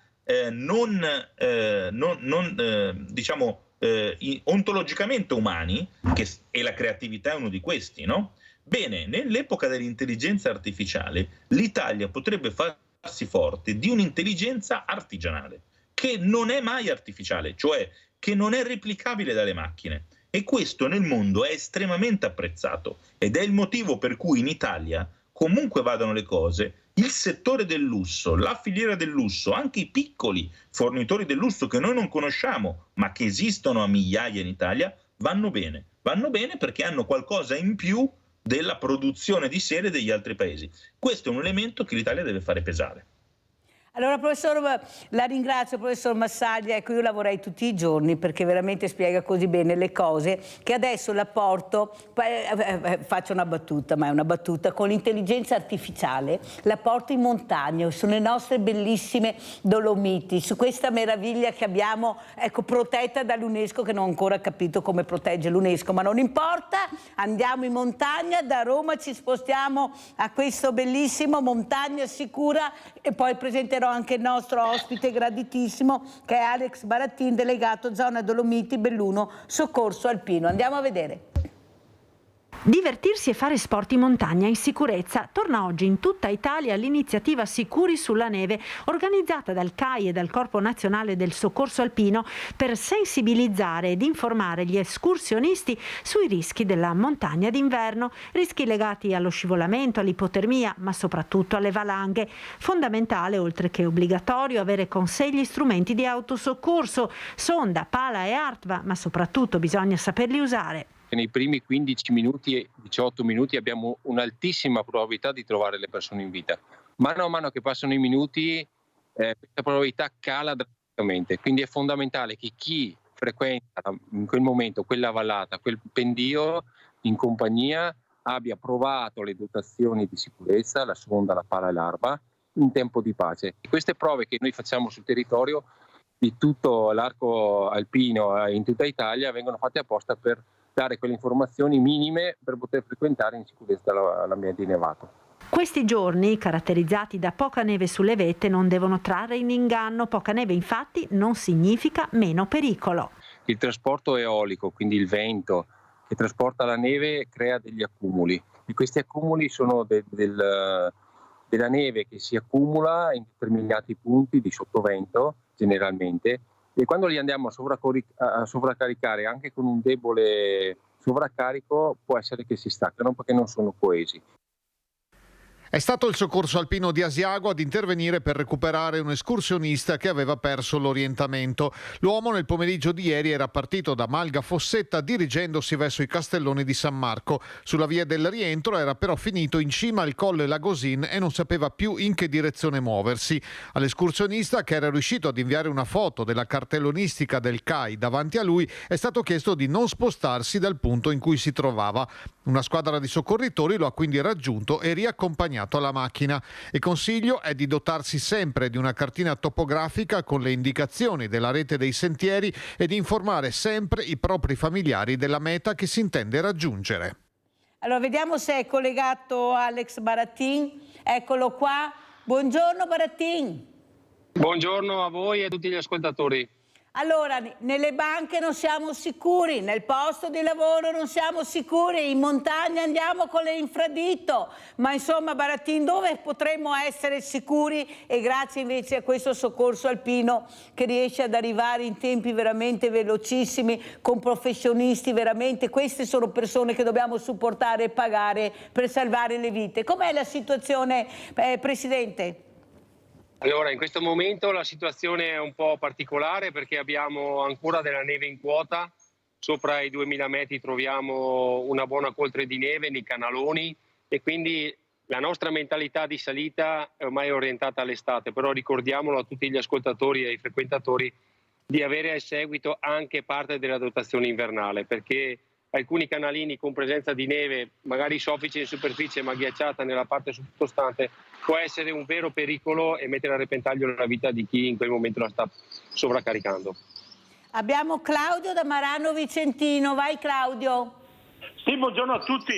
Io stavo ancora nel discorso con l'economista che c'era prima. È chiaro che la politica monetaria è quella di cercare di contenere l'inflazione nella politica monetaria.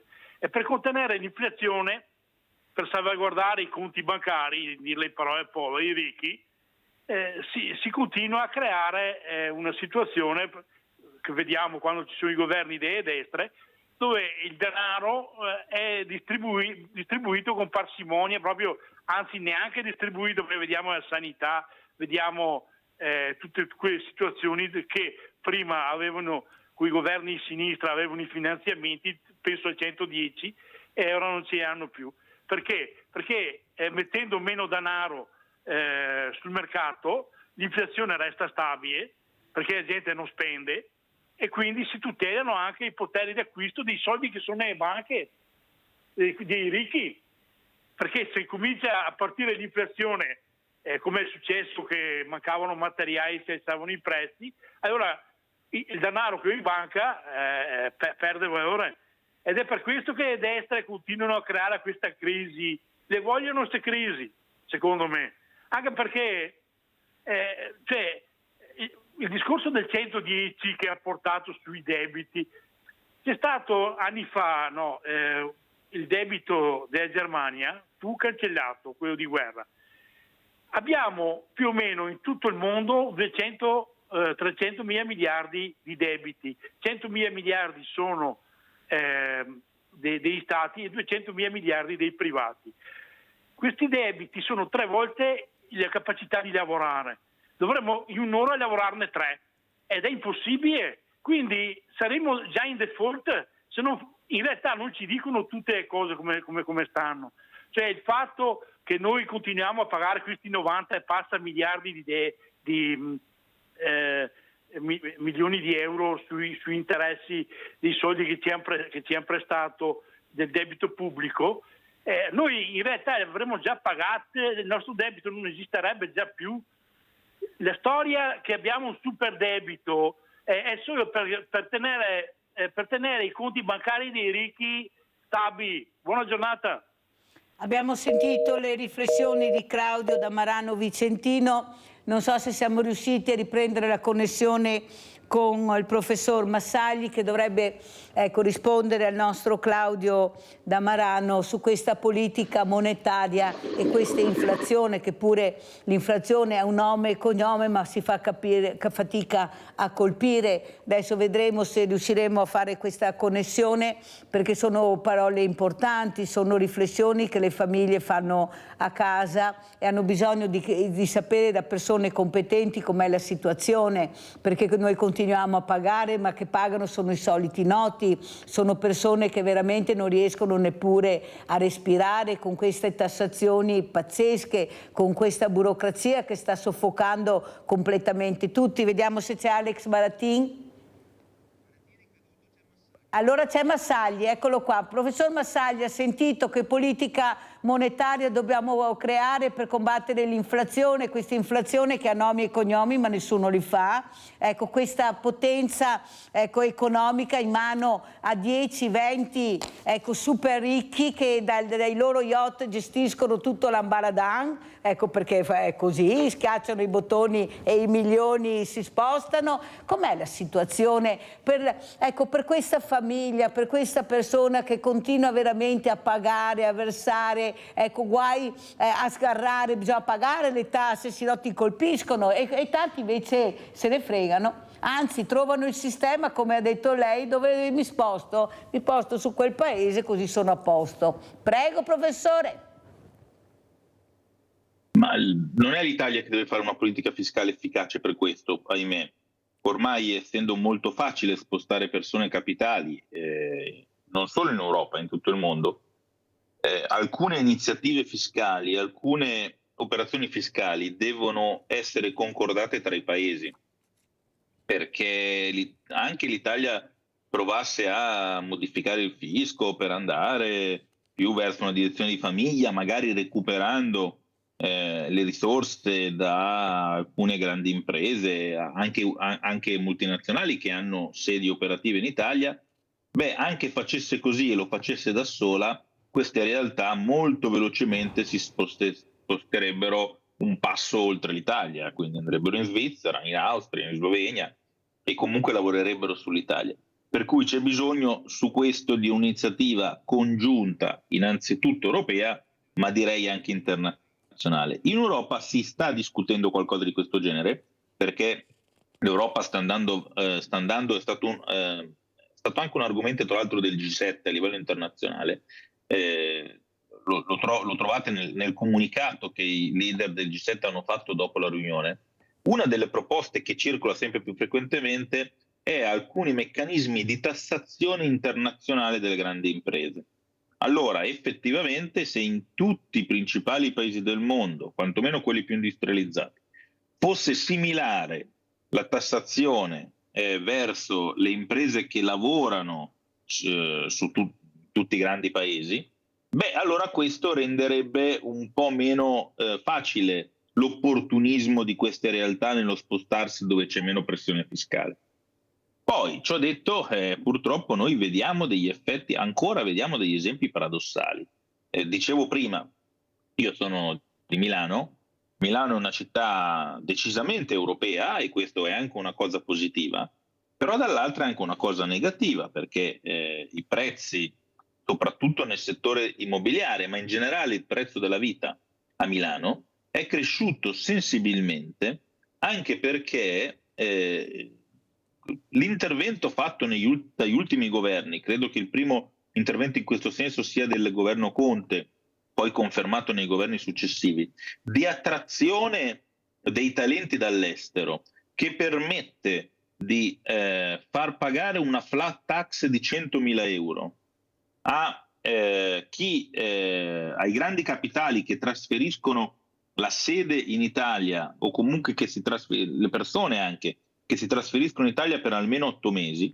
Questo ha determinato un'esplosione dei prezzi delle case in affitto in vendita a Milano, soprattutto nel settore lusso, e questo però poi condiziona purtroppo anche i prezzi delle case di chi vive in periferia, di persone che si sono spostate da tutto il mondo in Italia potevano andare ovunque in Italia, ma tendenzialmente tendono a preferire Milano per facilità di collegamento e per la tipologia di offerte della città, ha determinato qualche decina di migliaia di trasferimenti su Milano funzionali solo ad avere un sistema di tassazione così elevato che ti permetteva di pagare, ed ancora ti permette di pagare massimo 100.000 euro di tasse anche a fronte di milioni di reddito e patrimonio.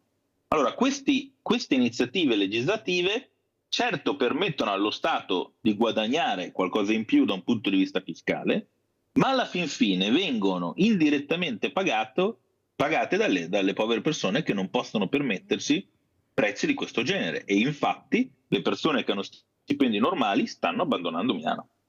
Allora andiamo ancora in montagna, professor veramente Massagli, perché abbiamo bisogno di respirare, perché con quello che sta dicendo, siccome deve anche andare via il nostro ospite Alex Baratin, guardate dov'è, io però vorrei lasciarlo e sentire i suoi saluti, però prima andando a vedere queste Dolomiti UNESCO. Andiamo a sentire e poi salutiamo Baratin.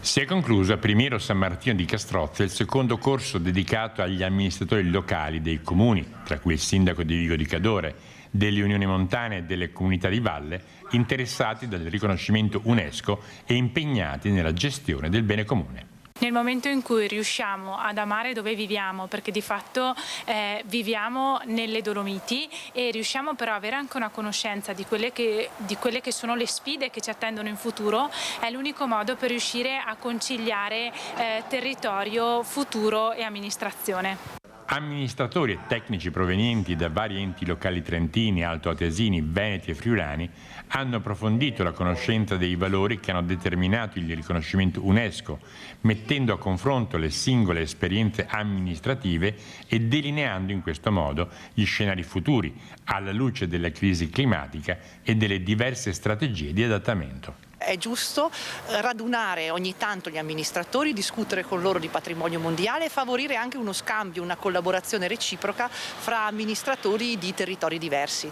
La crisi climatica è la vera nuova sfida per la gestione delle Dolomiti, che patiscono gli effetti del surriscaldamento globale con lo scioglimento dei ghiacciai, come nel caso della Marmolada, il collasso del permafrost, i dissesti idrogeologici, l'attacco del bostrico, ma che rappresentano un laboratorio di adattamento che implica scelte importanti da parte delle amministrazioni anche nei fondovalle. Allora Baratin, abbiamo sentito tante voci importanti di amministratori, ecco adesso vogliamo sentire la sua voce, cambiamento climatico, sta succedendo il finimondo dappertutto, come vede lei la situazione e che messaggio con quale messaggio vuole lasciarci Baratin? Ecco, perché fra poco queste montagne andremo in vacanza, queste persone il fai da te, cosa vuole dire? Prego Baratin. Beh, il cambiamento climatico comporta delle variazioni importanti, no? E quindi anche presenza di tanta neve, non dimentichiamolo, come in questo periodo. Siamo a luglio e troviamo ancora una buona coltre di neve oltre i 2000 metri.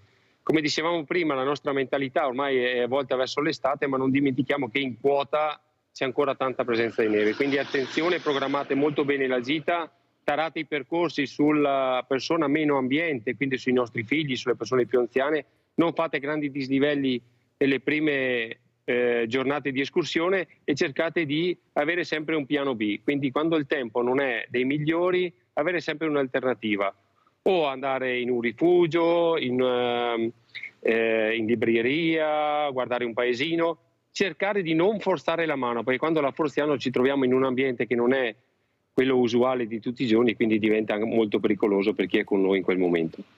Ecco, come previsione, cosa dice questa montagna? Ecco, cosa prevedete? Perché veramente freddo, caldo, neve, anche l'altro giorno abbiamo sentito che ha nevicato a una certa quota, lei ha detto c'è ancora neve. Ecco, com'è la situazione? Lei aveva mai visto queste cose? Perché c'è un cambiamento climatico veramente che preoccupa. Diciamo che queste cose sono successe anche in passato, no? Chi va in montagna e la frequenta in modo abituale sa che i cambiamenti mattina-pomeriggio sono importanti da una settimana all'altra. Anche dopo alcune ore ci possono essere dei cambiamenti. Ecco che dobbiamo avere sui nostri zaini sia materiale estivo che parte del materiale invernale. Non dimentichiamolo mai, un guscio, una giacca a vento termica che ci può essere di aiuto in caso di pioggia o di cambiamento delle condizioni. Generalmente al pomeriggio in montagna si creano i famosi cumuli da condensazione che possono alle volte creare anche grandi temporali. Fate attenzione perché non è il problema della pioggia, ma il problema sono delle cadute di materiale, no? Che quest'acqua in modo improvviso cade nelle gole e nelle vallate e porta in sospensione dei materiali che possono cadere verso di voi. Quindi fate attenzione ai canaloni, non rimanete in quota nel tardo pomeriggio. Tariamo la gita la mattina presto e mangiamo a rifugio e rientriamo.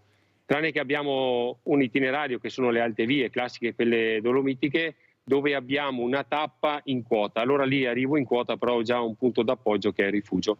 Che ricordiamo, i rifugi sono dei locali adibiti a ricovero delle persone in caso di necessità o anche per soggiornare in modo ludico. Prenotiamoli perché sono molto frequentati, ci sarà una grande affluenza di persone. Senta Barattin, io avevo anche il servizio, non so se riesci a vederlo, ma sarebbe importante mandarlo perché nel 23 avete avuto anche il secondo elicottero, grazie anche al direttore Giuseppe Dalberi. Riusciamo a mandare il servizio dai Barattin? Sei arrivato in ritardo, sì. Vediamo se riusciamo a vedere questo servizio che è importante. Andiamo a vedere. Va bene, va bene. Falco 1 e Falco 2. Ecco, dietro ai nomi ci sta una storia. La storia di Falco 1 e ci sta anche la continuità della storia con Falco 2. L'ULSS 1 Dolomiti istituzionalizza il servizio estivo dell'elisoccorso dopo la sperimentazione dello scorso anno della quale si fece carico Dolomiti Emergency. La prima missione dell'eliambulanza già questa mattina alle 12:30 a Rifugio Vandelli, poi la breve sosta all'aeroporto di Belluno per la cerimonia che ha ufficializzato la presenza del secondo elicottero per l'urgenza e l'emergenza medica in provincia di Belluno per tutto il periodo estivo fino al prossimo 20 settembre. Falco 1 ha sede a Pieve di Cadore e resta come sede, come base EMS a Pieve di Cadore. Abbiamo attivato questa seconda base presso l'aeroporto appunto di Belluno per Falco 2 per servire al meglio il territorio. 505 gli interventi dell'elisoccorso da gennaio e inizio luglio, di questi 418 sono stati eseguiti da Falco 1, il resto dagli elicotteri regionali dei territori contermini. Con Falco 2 oggi significa avere uno strumento in più per essere più efficaci ed efficienti.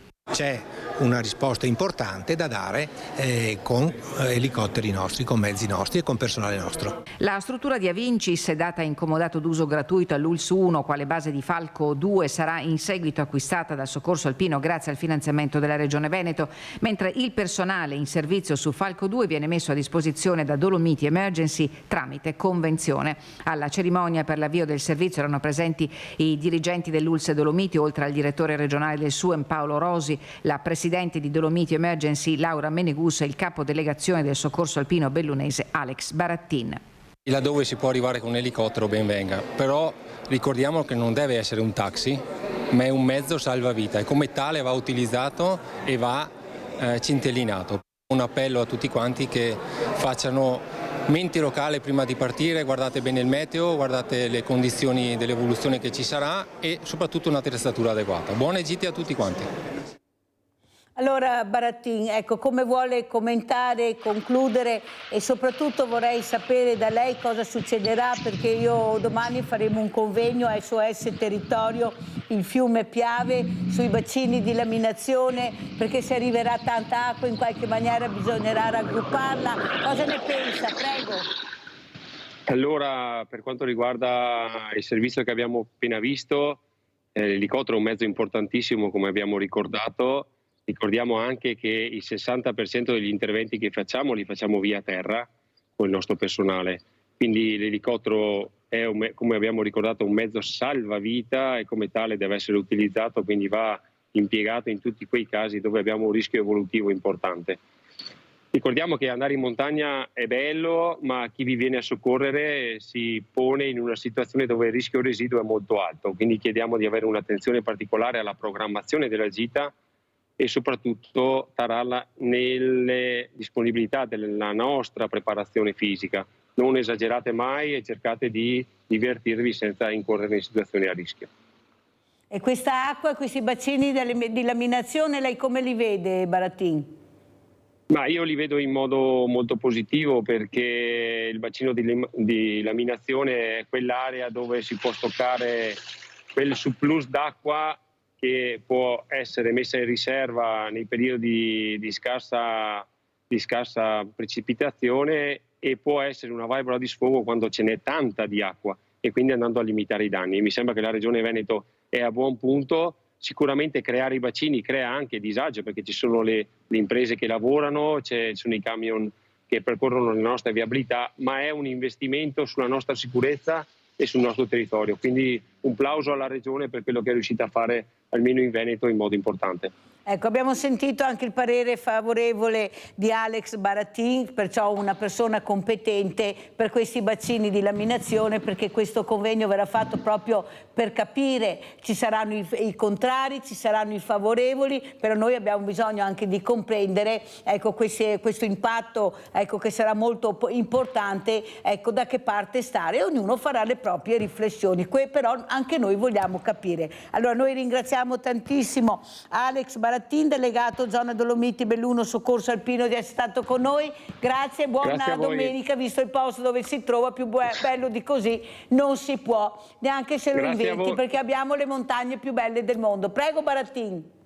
Grazie a voi, un saluto a tutta la regia che è sempre super disponibile, a lei che è sempre gentilissima e simpaticissima, e quindi un caro saluto, buon esito a tutti. Grazie Baratin. Invece torniamo a quello che preoccupa molti di noi, che è il lavoro. Andiamo a vedere la CGIL Venezia cosa ha detto e poi lo commentiamo col professor Massagli.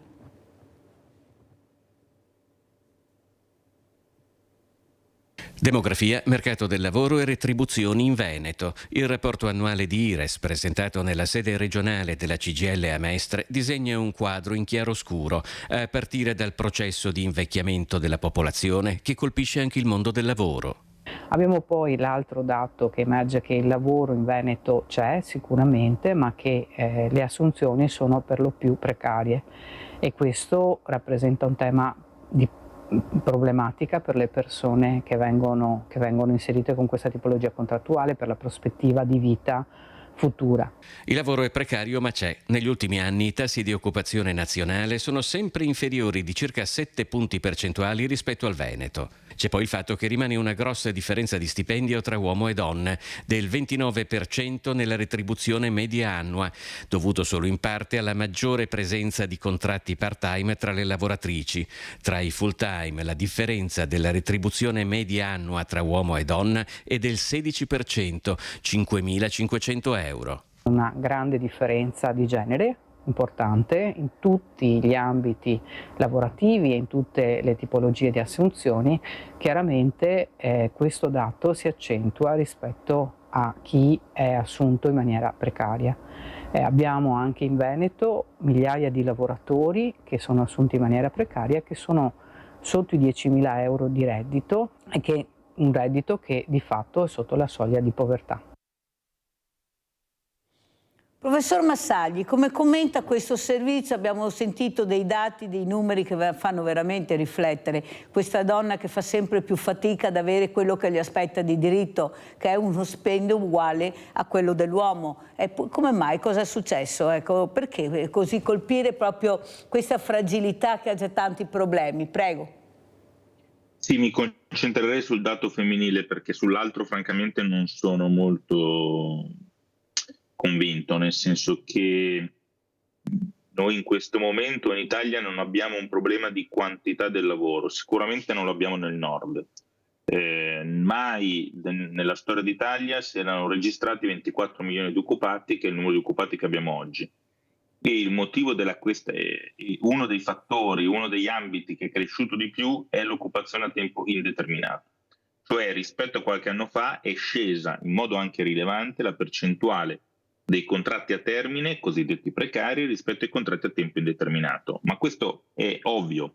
In un momento in cui le imprese non trovano le persone che cercano, perché in Veneto questo sta accadendo, così come in Lombardia e come in Emilia-Romagna, l'impresa, pur di convincere una persona a rimanere presso di lei o a trovarla e a convincerla a spostarsi verso di lei, offre contratti sicuri. Quindi stanno crescendo fortemente i contratti a tempo indeterminato. Io non vedo un problema francamente di precarietà oggi sul mercato del lavoro. Capisco che la CGIL legittimamente provi a enfatizzare questo dato perché è funzionale una campagna referendaria che si terrà l'anno prossimo e che vuole intervenire anche sui contratti a termine, ma sinceramente non è questo oggi un problema del mercato del lavoro italiano. Mentre il tema della differenza tra salario uomo-donna è un tema molto rilevante, però attenzione, non è un problema di diritto del lavoro questo, qui è un problema culturale di scelte aziendali, perché la differenza di retribuzione non è sul minimo tabellare, cioè la legge vieta di pagare una donna meno in quanto donna. Allora perché si verifica questa differenza di qualche migliaia di euro all'anno? Perché quello che si riscontra è che gli uomini fanno più ore di lavoro, quindi per esempio il part-time è più per le donne o gli straordinari sono più facilmente fatti dagli uomini e il percorso di crescita degli uomini è più veloce. In più gli uomini hanno più facilmente dei super minimi, cioè si tratta di scelte che vengono fatte in azienda.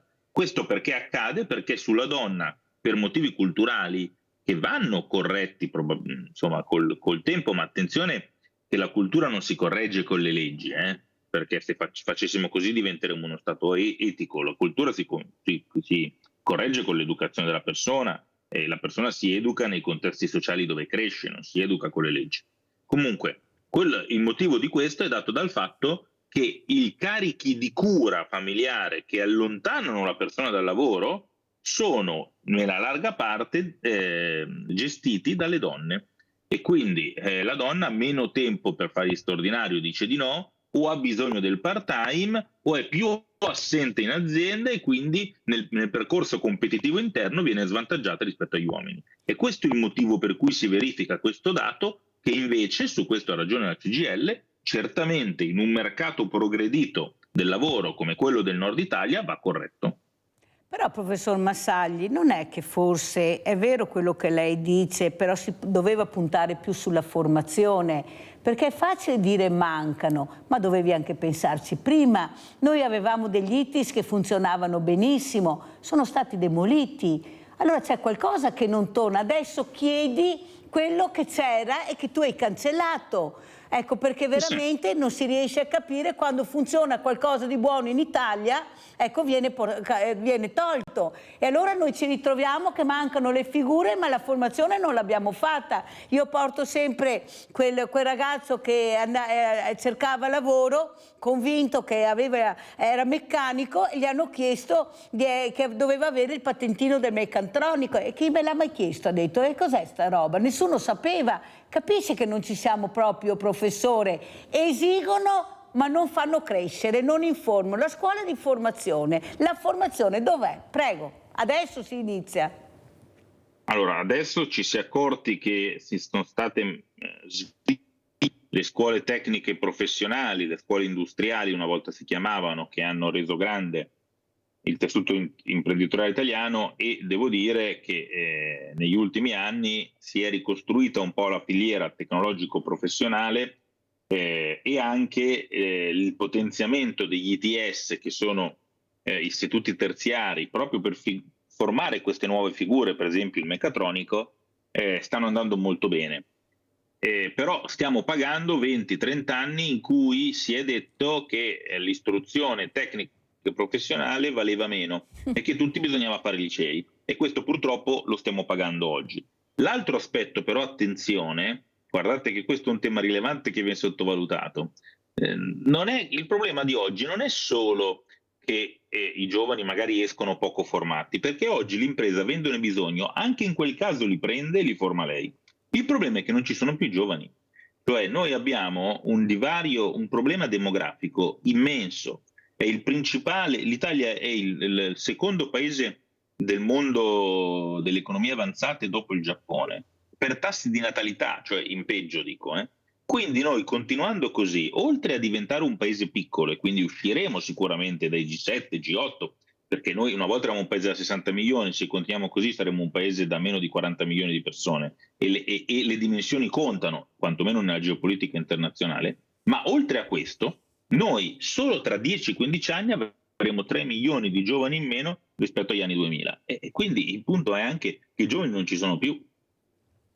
Eh sì, non ci sono proprio, professore, ha detto proprio bene. Noi, e quelli che abbiamo cerchiamo almeno di coltivarli bene, ecco, queste piantine annaffiarle bene, mettere lo stelo se girano, perché se perdiamo anche questi siamo a posto. Allora io ringrazio tantissimo, ma veramente grazie al professore Emanuele Massagli, presidente Fondazione Ezio Tarantelli, professore di pedagogia del lavoro all'Università LUMS di Roma, ed è stato con noi, che ha parlato non tecnicamente, ma ha fatto capire l'importanza anche di parlare di lavoro. Grazie, grazie professori, ci saluti la città eterna, noi l'abbiamo portata sulle Dolomiti, però ricordiamo questa meraviglia che abbiamo in Italia, che è questo bel paese che tutti ci invidiano. Grazie professore, buon lavoro. Pubblicità.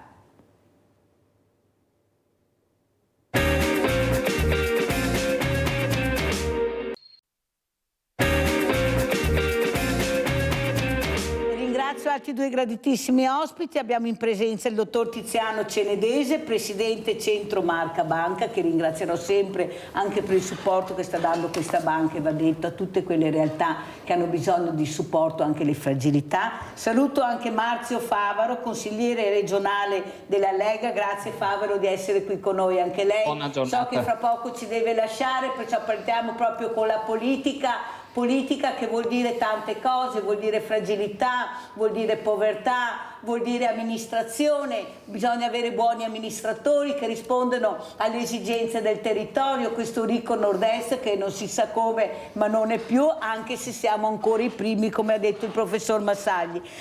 Favero, lei è un politico da tanti anni, è una vita io che la conosco, che ci confrontiamo, lei che ha vissuto questa fase del grande ricco nord-est e che adesso ci ritroviamo ad avere anche i banchi solidali nel nord-est, queste famiglie che non ce la fanno più, non riescono più a pagare il mutuo, perciò via casa, via soldi, via tutto, figli da crescere. Come vede la situazione proprio come politico?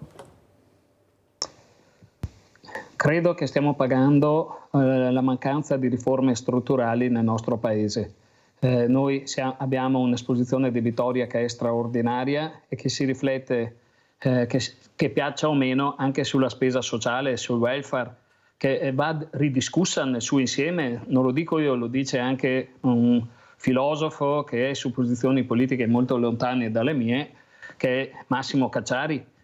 Credo che oggi il problema di cui si deve tener conto è se il nostro Paese abbia una struttura istituzionale, almeno per la parte di responsabilità che ha la politica nella vita collettiva, abbia una struttura istituzionale adeguata per dare risposte al tessuto di impresa e alla comunità. Io temo di no.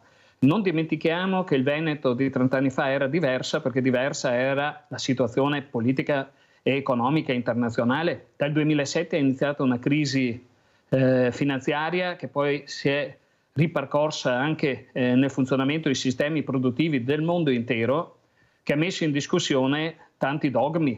Il Veneto ha pagato carissimamente quella crisi, che è culminata peraltro con la morte di due istituti di credito fondamentali per la nostra regione, Veneto Banca e la Banca Popolare di Vicenza, con strascichi che arrivano fino al presente, con risparmiatori che si sono sentiti truffati. In mezzo c'è stata anche la pausa del Covid. Il fatto che il Veneto abbia saputo tener botta nonostante tutte queste faglie di crisi è un bel segnale, però certo paghiamo dazio con famiglie che oggi si trovano in difficoltà. Io quando ero sindaco di Montebelluno ho dovuto fare i conti con una situazione emergenziale che era superiore a quella ufficialmente dichiarata. La mia protezione civile distribuiva cibo non più solo alle famiglie più fragili, ma anche altre famiglie che cominciavano a andare in difficoltà e venivano di notte a chiedere un aiuto anche alimentare. Su questi temi si dovrebbe discutere senza presupposti ideologici o battaglie che sono solo di bandiera.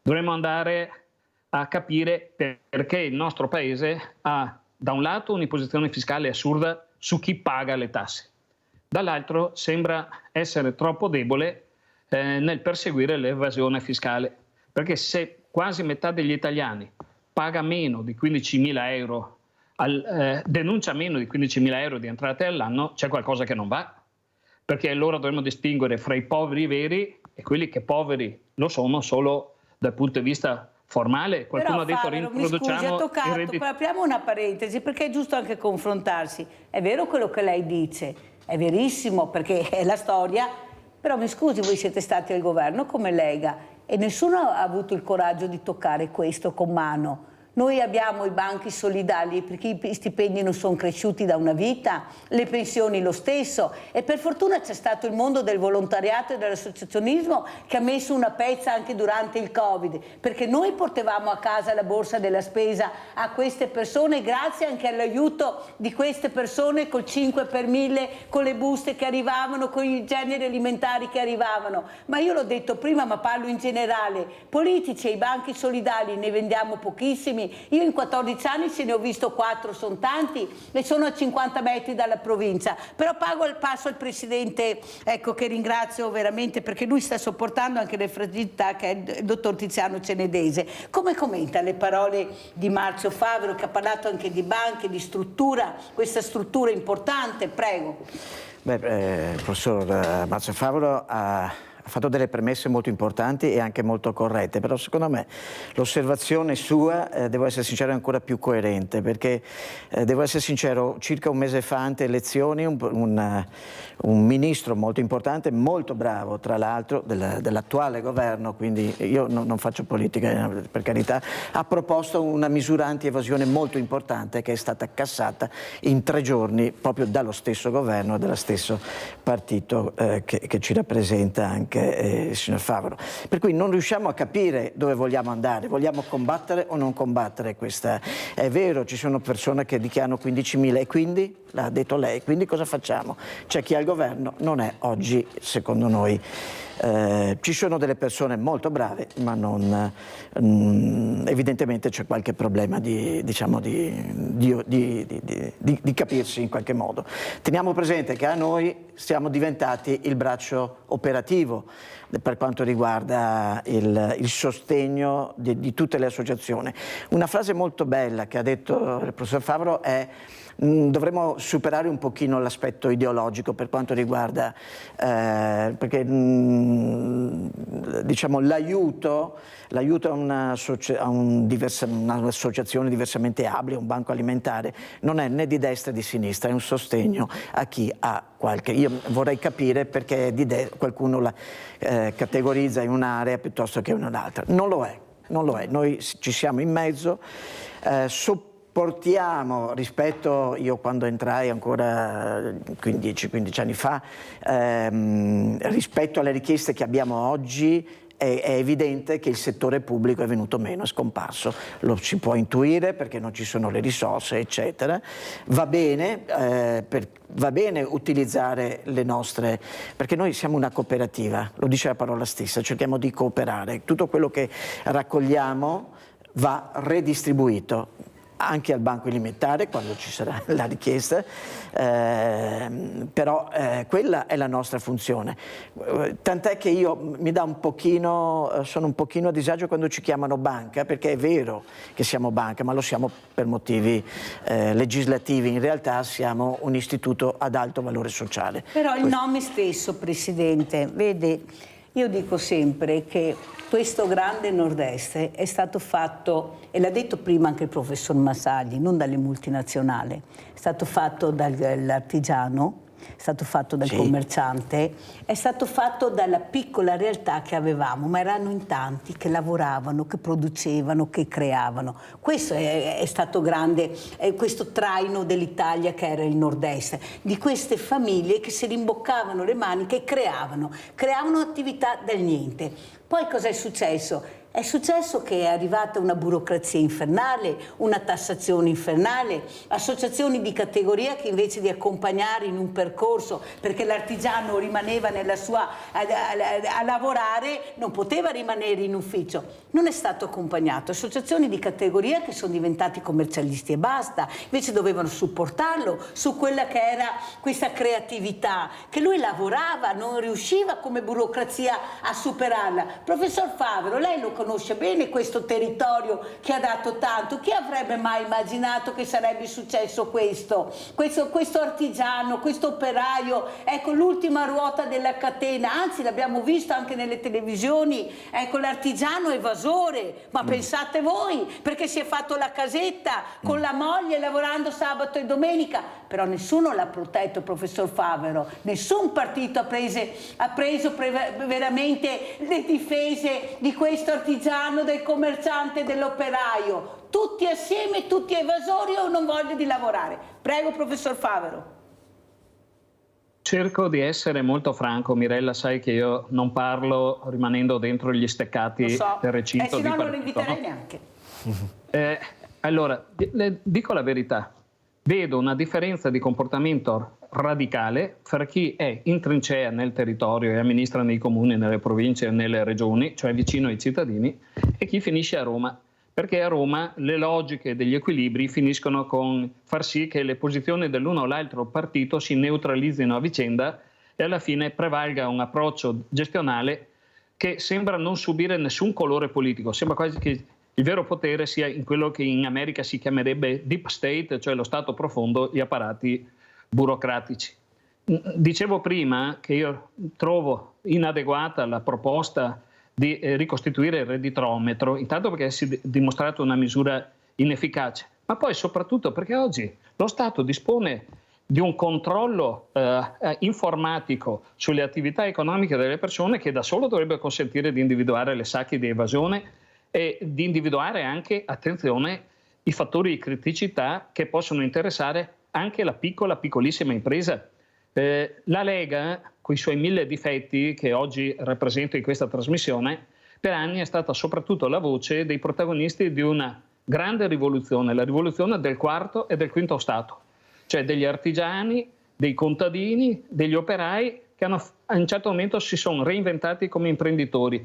Nessun grande economista aveva previsto 40 anni fa questa evoluzione, forse era anche non prevedibile, nel senso che chi avrebbe immaginato negli anni 50 che ci sarebbe stata la rivoluzione delle mesomacchine, cioè delle macchine di medie proporzioni facilmente acquistabili, magari con mutuo anche da una persona umile e utilizzabili per fare magari conto terzisti per qualche impresa di nome. Sto pensando per esempio al settore tessile, no? Oggi siamo di fronte alla rivoluzione digitale che sta modificando ulteriormente le logiche dell'economia, tanto che qualcuno correttamente dice: guardate che oggi non dovremmo confondere il capitale o i capitalisti, che poi sono i gruppi finanziari, con gli imprenditori che spesso finiscono col dipendere anche loro dalle logiche dei primi. Il mondo degli imprenditori non è più il mondo dei capitalisti, è il mondo dei capitani coraggiosi che cercano di continuare a fare impresa in un mondo che diventa sempre più complicato. Devo dire la verità, ho lanciato nei giorni scorsi, ma ci sto ritornando, l'idea che sia fondamentale per il mio partito, ma credo che il discorso valga anche per gli altri partiti, l'idea di tornare a riflettere sulle idee della politica. Che cosa unisce le persone? Milioni di persone che non si conoscono. Le idee. Se le idee vengono meno, ciò che rimangono sono gli appetiti e quindi la lotta pacca-rega tradizionale. Io spero che la Lega Veneta abbia il coraggio di ritrovarsi in questa fase dove non ci sono votazioni, per fortuna, per ristabilire qual è il suo Grundvorstellung, per usare una parolaccia che usiamo noi filosofi, cioè il fondamento ideale sul quale dovrebbe giocarsi la sua identità, perché negli ultimi 2 o 3 anni c'è stato un slittamento a destra che poco ha a che fare con la storia del nostro movimento e con la sua vocazione, che è quella di rappresentare le diverse identità territoriali. Ma una sfida del genere ce l'hanno anche tutte le altre forze politiche e dovrebbero riflettere sul fatto che affidarsi alla visibilità dei leader è una scommessa a breve termine. Vi ricordo che negli ultimi 14 anni ci sono stati tanti innamoramenti di massa che poi si sono risolti in altrettanti dolorosi disinnamoramenti. Penso a Monti, che sembrava il grande risolutore dei problemi nazionali, poi è toccata a Grillo, poi Renzi. Vi ricordate della stima che godeva a livello internazionale. No, ma però Favero, è vero quello che dice. No, ma però dobbiamo dire anche la verità, Favero. Voi si eravate radicati nel territorio. Ecco, voi eravate qui nel territorio che prendevate i voti. Abbiamo operato nel territorio. Allora parliamone, Favero. Come mai dal 36-39% siete all'8-9% e con grande fatica? Ci sarà qualcuno che doveva porsi il problema cosa sta succedendo nel partito? Perché se aspettiamo il morto e fare prevenzione dopo il morto non andiamo più fuori. Cioè, perché qualcuno non si è chiesto come mai l'operaio che votava Lega, il commerciante, l'artigiano si è spostato a Fratelli d'Italia e il Tevere è salito e ha superato il Piave, ha superato il Sile, ha superato ed è arrivato. Ci sarà un perché? Perché voi eravate da una vita radicati nel territorio. Allora prima i lombardi che sono riusciti a portare il Veneto in Lombardia, perché abbiamo sempre avuto lombardi, anche se la Liga Veneta era nata qua nel Veneto, è nata a Treviso, se lo ricorda, vero Favero, dove è nata la Liga Veneta? Capisce che ci poniamo qualche problema e adesso è stanco e cambia ancora rotta. Presidente, sentiamo che il Presidente cosa ne pensa, poi do la parola a Favero, perché poi deve anche... Prego Presidente, perché è giusto anche fare, ribattere e cercare di capire cosa è successo al nostro territorio che era leghista, perché questo era. Ma io sulle dinamiche politiche francamente non sono un esperto e non voglio... Se ne parla.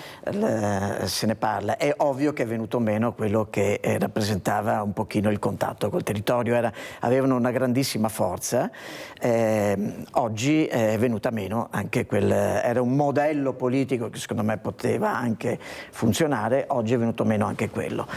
È altrettanto vero che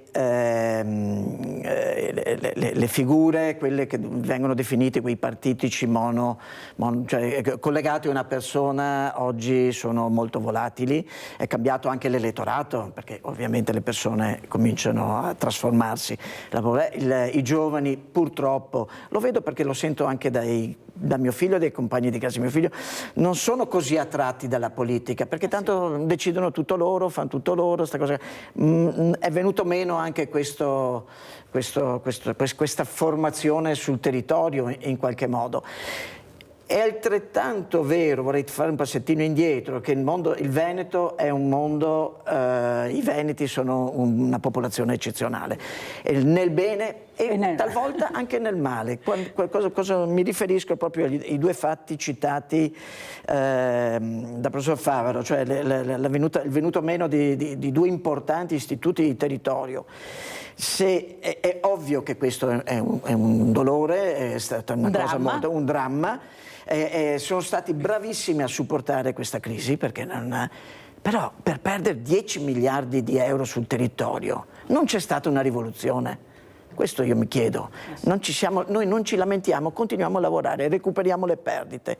Altrove secondo me si sarebbero comportati in maniera diversa. Però questo è il Veneto, nel bene o nel male. Mi rimbocco le maniche, mi lecco le ferite. Sono più contento così, però alzare un pochino la voce non sarebbe Professor male. Favero. Sì, io lo dico molto francamente, perché credo di essere fra i pochi all'interno della Lega che in questi 8 anni 10 anni si è permesso il lusso di muovere delle critiche anche allo stesso segretario Salvini. Io al segretario Salvini ho sempre riconosciuto un merito, quello di aver preso il partito al 3% e di averlo portato di nuovo a essere un interlocutore politico di rango nazionale. Gli riconosco la giusta intuizione di voler dare alla Lega un respiro nazionale. Perché dico giusta intuizione? Perché intanto un movimento federalista non può puntare alla divisione, ma a una unione migliore e più corretta. E poi perché non porteremo mai a casa né autonomia né federalismo se non convinciamo anche tutte le altre regioni del nostro paese che si tratta di un'ottima medicina rispetto ai difetti del centralismo. Però mi sono anche permesso di segnalare molto apertamente, tanto da essere definito eretico piuttosto che eterodosso o irregolare, che lo spostamento a destra effettuato da Salvini non ha giovato alla causa del partito. Ora, la soluzione di ricorrere al generale Vannacci come tampone per evitare ulteriori emorragie elettorali ha funzionato, ma sempre una soluzione tampone è. Per questo dicevo poc'anzi che se vogliamo tornare a intercettare il consenso dei cittadini, che oggi è estremamente fluido, è giusto che sia così, Noi dobbiamo recuperare velocemente la nostra identità. Siamo nati come espressioni delle classi produttive, dobbiamo tornare a essere espressioni delle stesse e consapevoli che siamo anche gli unici portabandiera rimasti nel territorio nazionale della battaglia dell'autonomia e per il federalismo.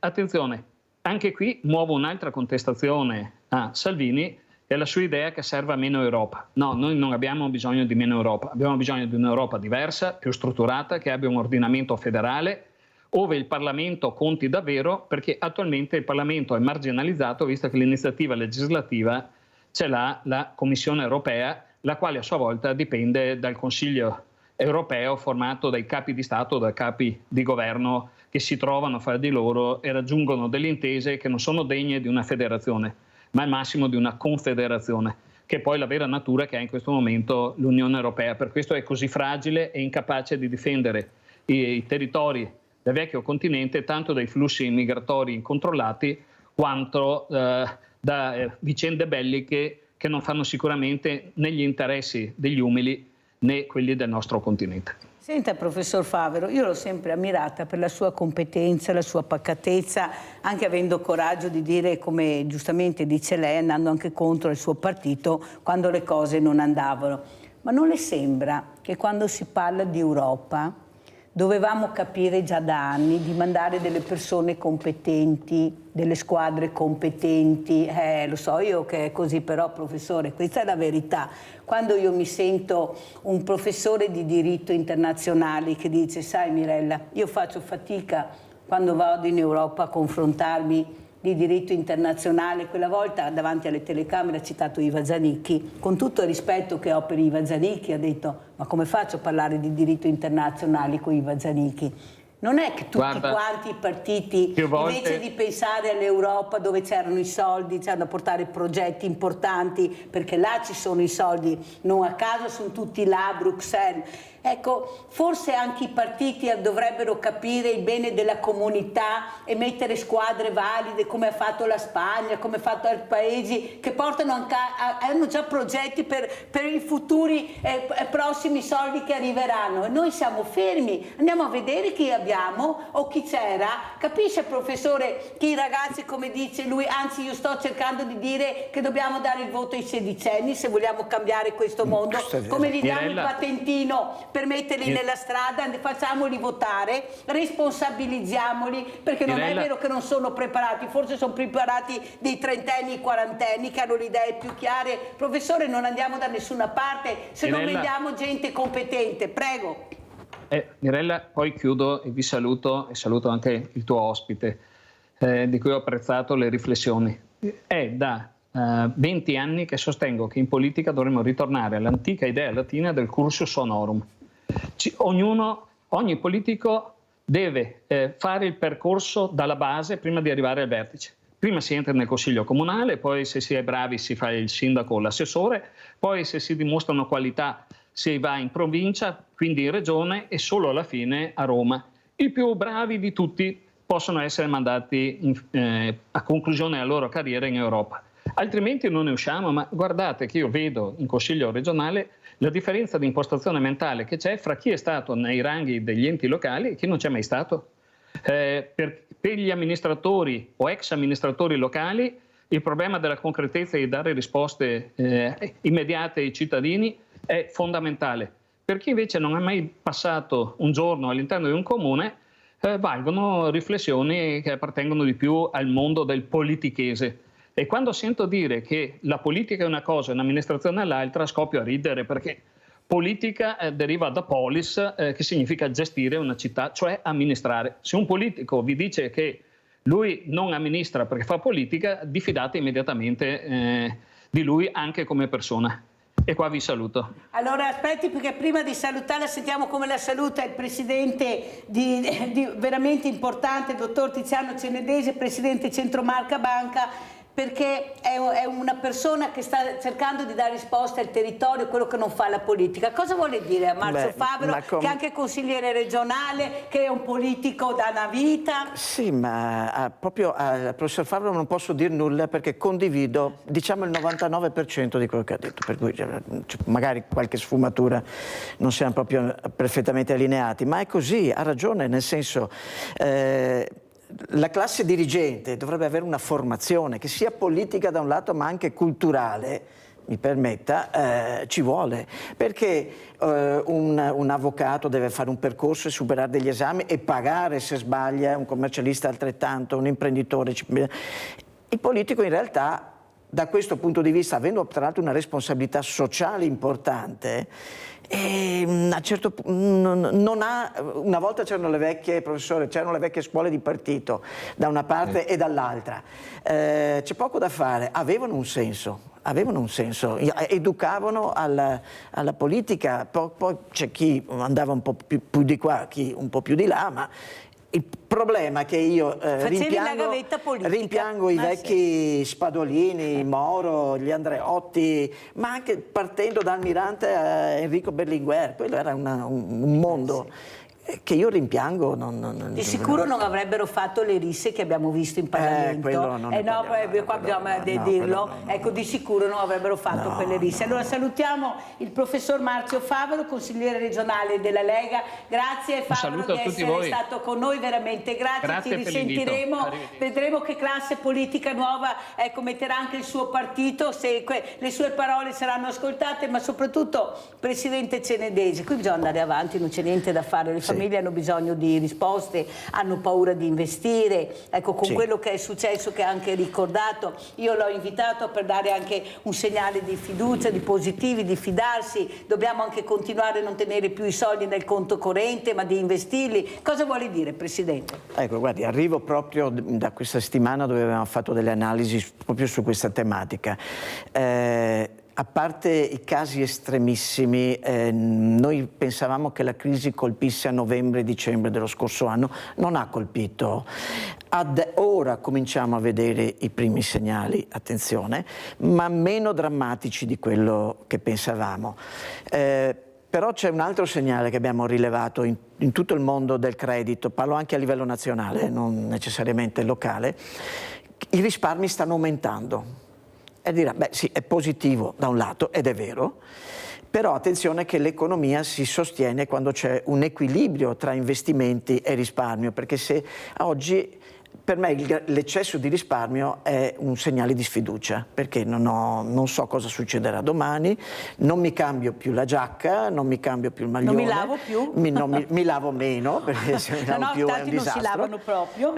E quindi vuol dire che, parlando anche con alcuni nostri clienti della grande distribuzione, e avendo aumentato i prezzi, i fatturati sono anche un po' aumentati, ma il numero di pezzi venduti è diminuito. Vuol dire che il sapone che costava €1 vendo a €1,20, quindi è aumentato il fatturato, ma magari lo uso meno, quindi tanto è vero che i discount sono aumentati, hanno fatto delle cifre incredibili, questa è la verità. Esatto, anche perché purtroppo non è un purtroppo, ma bisogna mangiare e bisogna lavarsi. Qua c'è però noi adesso abbiamo notato questo aspetto, cioè sta incrementando molto il risparmio, sta diminuendo ai noi gli investimenti, ma non perché gli imprenditori non vogliono investire, perché c'è questa incertezza. Oggi siamo tra l'altro in un bivio epocale, perché bisogna mettersi nell'ordine di idee. Noi abbiamo vissuto 80 anni diciamo così, di pace, e pensavamo che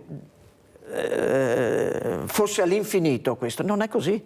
Noi abbiamo fatto un convegno con Lucio Caraccio, ha detto no, ci siamo illusi in Europa, parlava di Europa, ci siamo illusi che la guerra non potesse, che non ci fossero più discriminazioni di tipo razziali, ma abbiamo visto cosa è successo ieri in alcuni ragazzi, cosa hanno scritto, cioè mi rendo conto che c'è qualcosa che ci è sfuggito, alla classe dirigente, e purtroppo qui ci mettiamo dentro tutti, perché dare la colpa solo alla politica alla politica ha una responsabilità enorme, soprattutto dal mio punto di vista nella formazione. Io le ho detto che di politica non voglio parlare, ma mi tira per la giacca. Abbiamo avuto anche dei lunghi periodi l'ultimo periodo dove c'era un famoso politico primo ministro, dove la scuola di cultura non si poteva vivere, per esempio, e tant'è l'unico obiettivo era quello dell'edonismo, donne, macchine belle, tutto quello che vogliamo. Ecco, lì per me c'è stato un buco culturale dei nostri ragazzi, e li paghiamo adesso. Vede però, Presidente, è vero quello che lei dice, però io vivo su un territorio, e di questo sono orgogliosa, dove l'associazionismo ha messo le pezze dove la politica non riusciva a metterle, ma non riusciva perché sapeva che c'eravamo noi. Tanto si arrangia l'associazione, tanto sono loro, e noi mettendo pezza su pezza abbiamo coperto quel buco gigantesco che è la solitudine, la povertà, delle volte anche la scolarizzazione. Noi al Banco Solidale diamo i libri, i quaderni, le penne, le matite, gli zaini, perché il bambino sia uguale agli altri, che non si senta discriminato, il sociale, con Villa Margherita, che ci hanno anche attaccato, qualche consigliere, ieri è successo anche il Finimondo, perché davamo risposte alle fragilità. Capisce che forse la politica si è troppo adagiata, perché tanto c'era il volontariato, ho bisogno, chiamo i volontari, qual è il problema? Arrivano subito, gratis. No, è vero, siamo in un territorio straordinario anche dal punto di vista del volontariato. È altrettanto vero che tanto ci sarà la banca che guadagna, gli darà un po' di soldi, eccetera. Però attenzione, è vero questo. Però noi solo in questa zona a un dato a maggio, avevamo 350 richieste di... Sono enormi, sono tantissime, ne avevamo 50, 60, 100, sono 350. Cosa vuol dire? Che si stanno rivolgendo tutti, poi anche noi abbiamo delle risorse da distribuire. Quando ci potete dare 5.000, cosa sono per voi 5.000? Sì, però abbiamo per 300... La famiglia è grande. Ma ed è solo maggio, non è finito, ogni mese ci arrivano. E poi ci sono degli aspetti, adesso non voglio anticipare perché non abbiamo ancora chiuso, però tutto ciò che rappresenta il sociale, per esempio anche il mondo delle violenze di genere, se ne parla ogni tanto, un mese se ne parla, poi sparisce, ma in realtà noi sappiamo che in questo territorio c'è una violenza di genere che io non sapevo. Io sto parlando con organismi ufficiali, l'ULSS per dirci, ci danno dei numeri che sono sconvolgenti. Noi vede, Presidente, però abbiamo i servizi sociali che non funzionano. Ecco, il problema grande è, allora, è inutile che ogni volta diciamo come aiutare, perché se questa famiglia ha bisogno e il servizio sociale non risponde, che è il primo che deve rispondere, sia quello amministrativo che quello dell'ULSS. Io ho portato ieri l'esempio di questa donna che è venuta al Banco Solidale, questa mamma, figlia di 32 anni in carrozzina, deve essere operata a Verona, al cervello, ha un figlio di 12 anni che veramente ha dei problemi grossi, non sa chi lasciare il bambino, non ha soldi per andare a Verona ad assistere la figlia, un compagno tra virgolette, e viene al Banco Solidale. Io come faccio a rispondere, Presidente? Ma come questa donna? È tutti i giorni la stessa storia. Allora non dovrebbero rivolgersi alla Mirella o alla Carità, dovrebbero essere i servizi sociali che si prendono in carico il problema e vedere come risolverlo. Non posso vedere la Piani pieno di persone che ne fanno di tutti i colori. Noi siamo 7.250 associazioni di volontariato, basta che ce ne prendiamo uno a testa. Cosa sono, 20, 30? Certo. Bevono perché? Perché non sanno fare niente, non hanno lavoro, non hanno niente, sono sporchi, li laviamo, li vestiamo, li diamo da mangiare, perché abbiamo questo. Ma nessuno fa questo, perché ci hanno divisi. Poveri contro poveri e ricchi ci sguazzano. Prego, Presidente. Sì, e poi attenzione che il tutto questi servizi sociali hanno comunque bisogno di sostanze economiche che vengono meno anche lì, e quindi torniamo sempre, chi è che deve sostenere i servizi sociali se non, in questo caso credo sia l'ULSS quella che debba in qualche modo, quindi Regione, ma sappiamo che la contribuzione nazionale... perché fra poco il sociale non ci sarà, perché sarà solo sanitario, il sociale è tolto dall'ULSS, caro Presidente, glielo dico io se non lo sapeva, perciò ULSS sarà ULS solo sanitario, il sociale verrà tolto. Perfetto. E a chi verranno dati tutti quella montagna di soldi che arriveranno, perché arriveranno? Punto di domanda. Una bella domanda. Una bella domanda. Allora Presidente, l'ultima domanda, perché siamo in chiusura, dove si deve investire? Perché qui non si capisce, un colpo è l'oro, un colpo le case, ma adesso sono troppo cari, la tassazione è alta, gli appartamenti non vanno, ecco, le case di lusso sì, ma sempre per pochi. Dove si deve investire? Cosa si deve fare? Beh, oggi attenzione che anche il risparmio gestito sta dando molte soddisfazioni in questo periodo, quindi oggettivamente anche per patrimoni medi o modesti ci possono trovare non è un problema dove investire, è cercare di avere davanti a noi delle persone di cui ci fidiamo. Si fidavano anche all'epoca dei grandi disastri, per carità.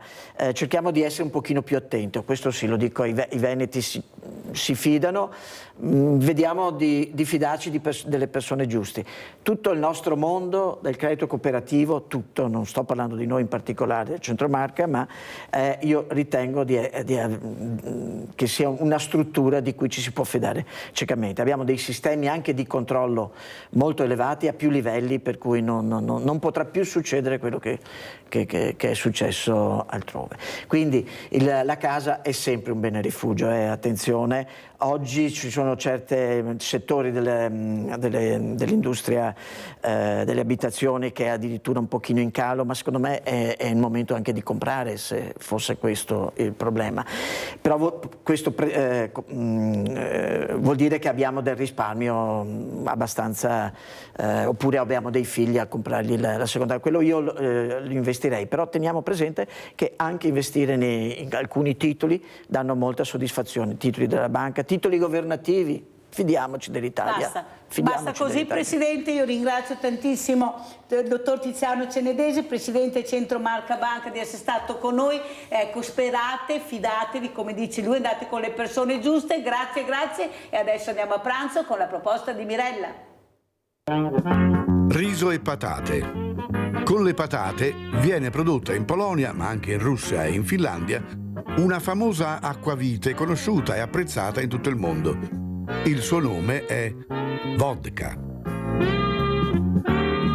Ingredienti per 4 persone: 300 g di riso, 500 g di patate, 300 g di pomodori pelati, 2 cucchiai di parmigiano, una cipollina, olio, 1 litro di brodo di dado di carne, prezzemolo, sale. Affettate la cipolla. Tagliate le patate a dadini.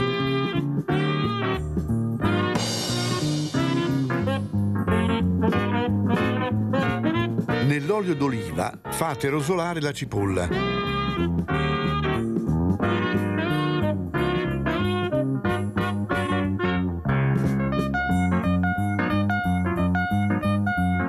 Aggiungete i pomodori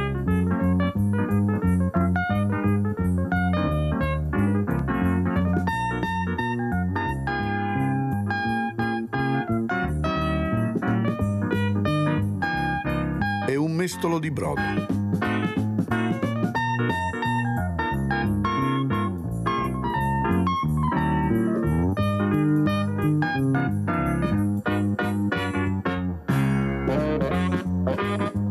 Quando questa salsetta comincerà a bollire, versate il riso e le patate.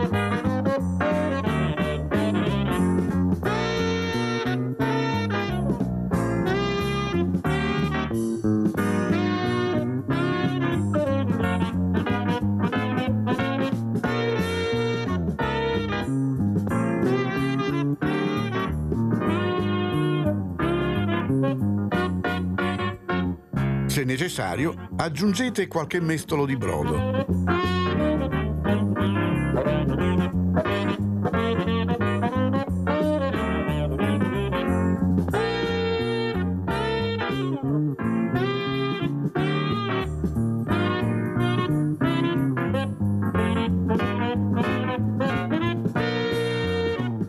Salate.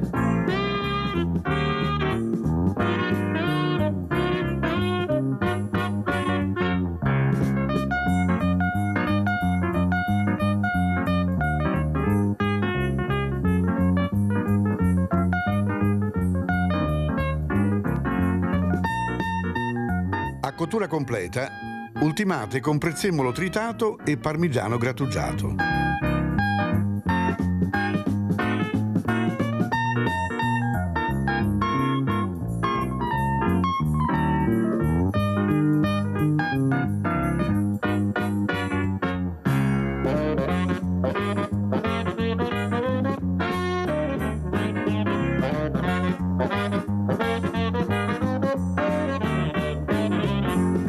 La minestra deve risultare di giusta consistenza, né densa né liquida.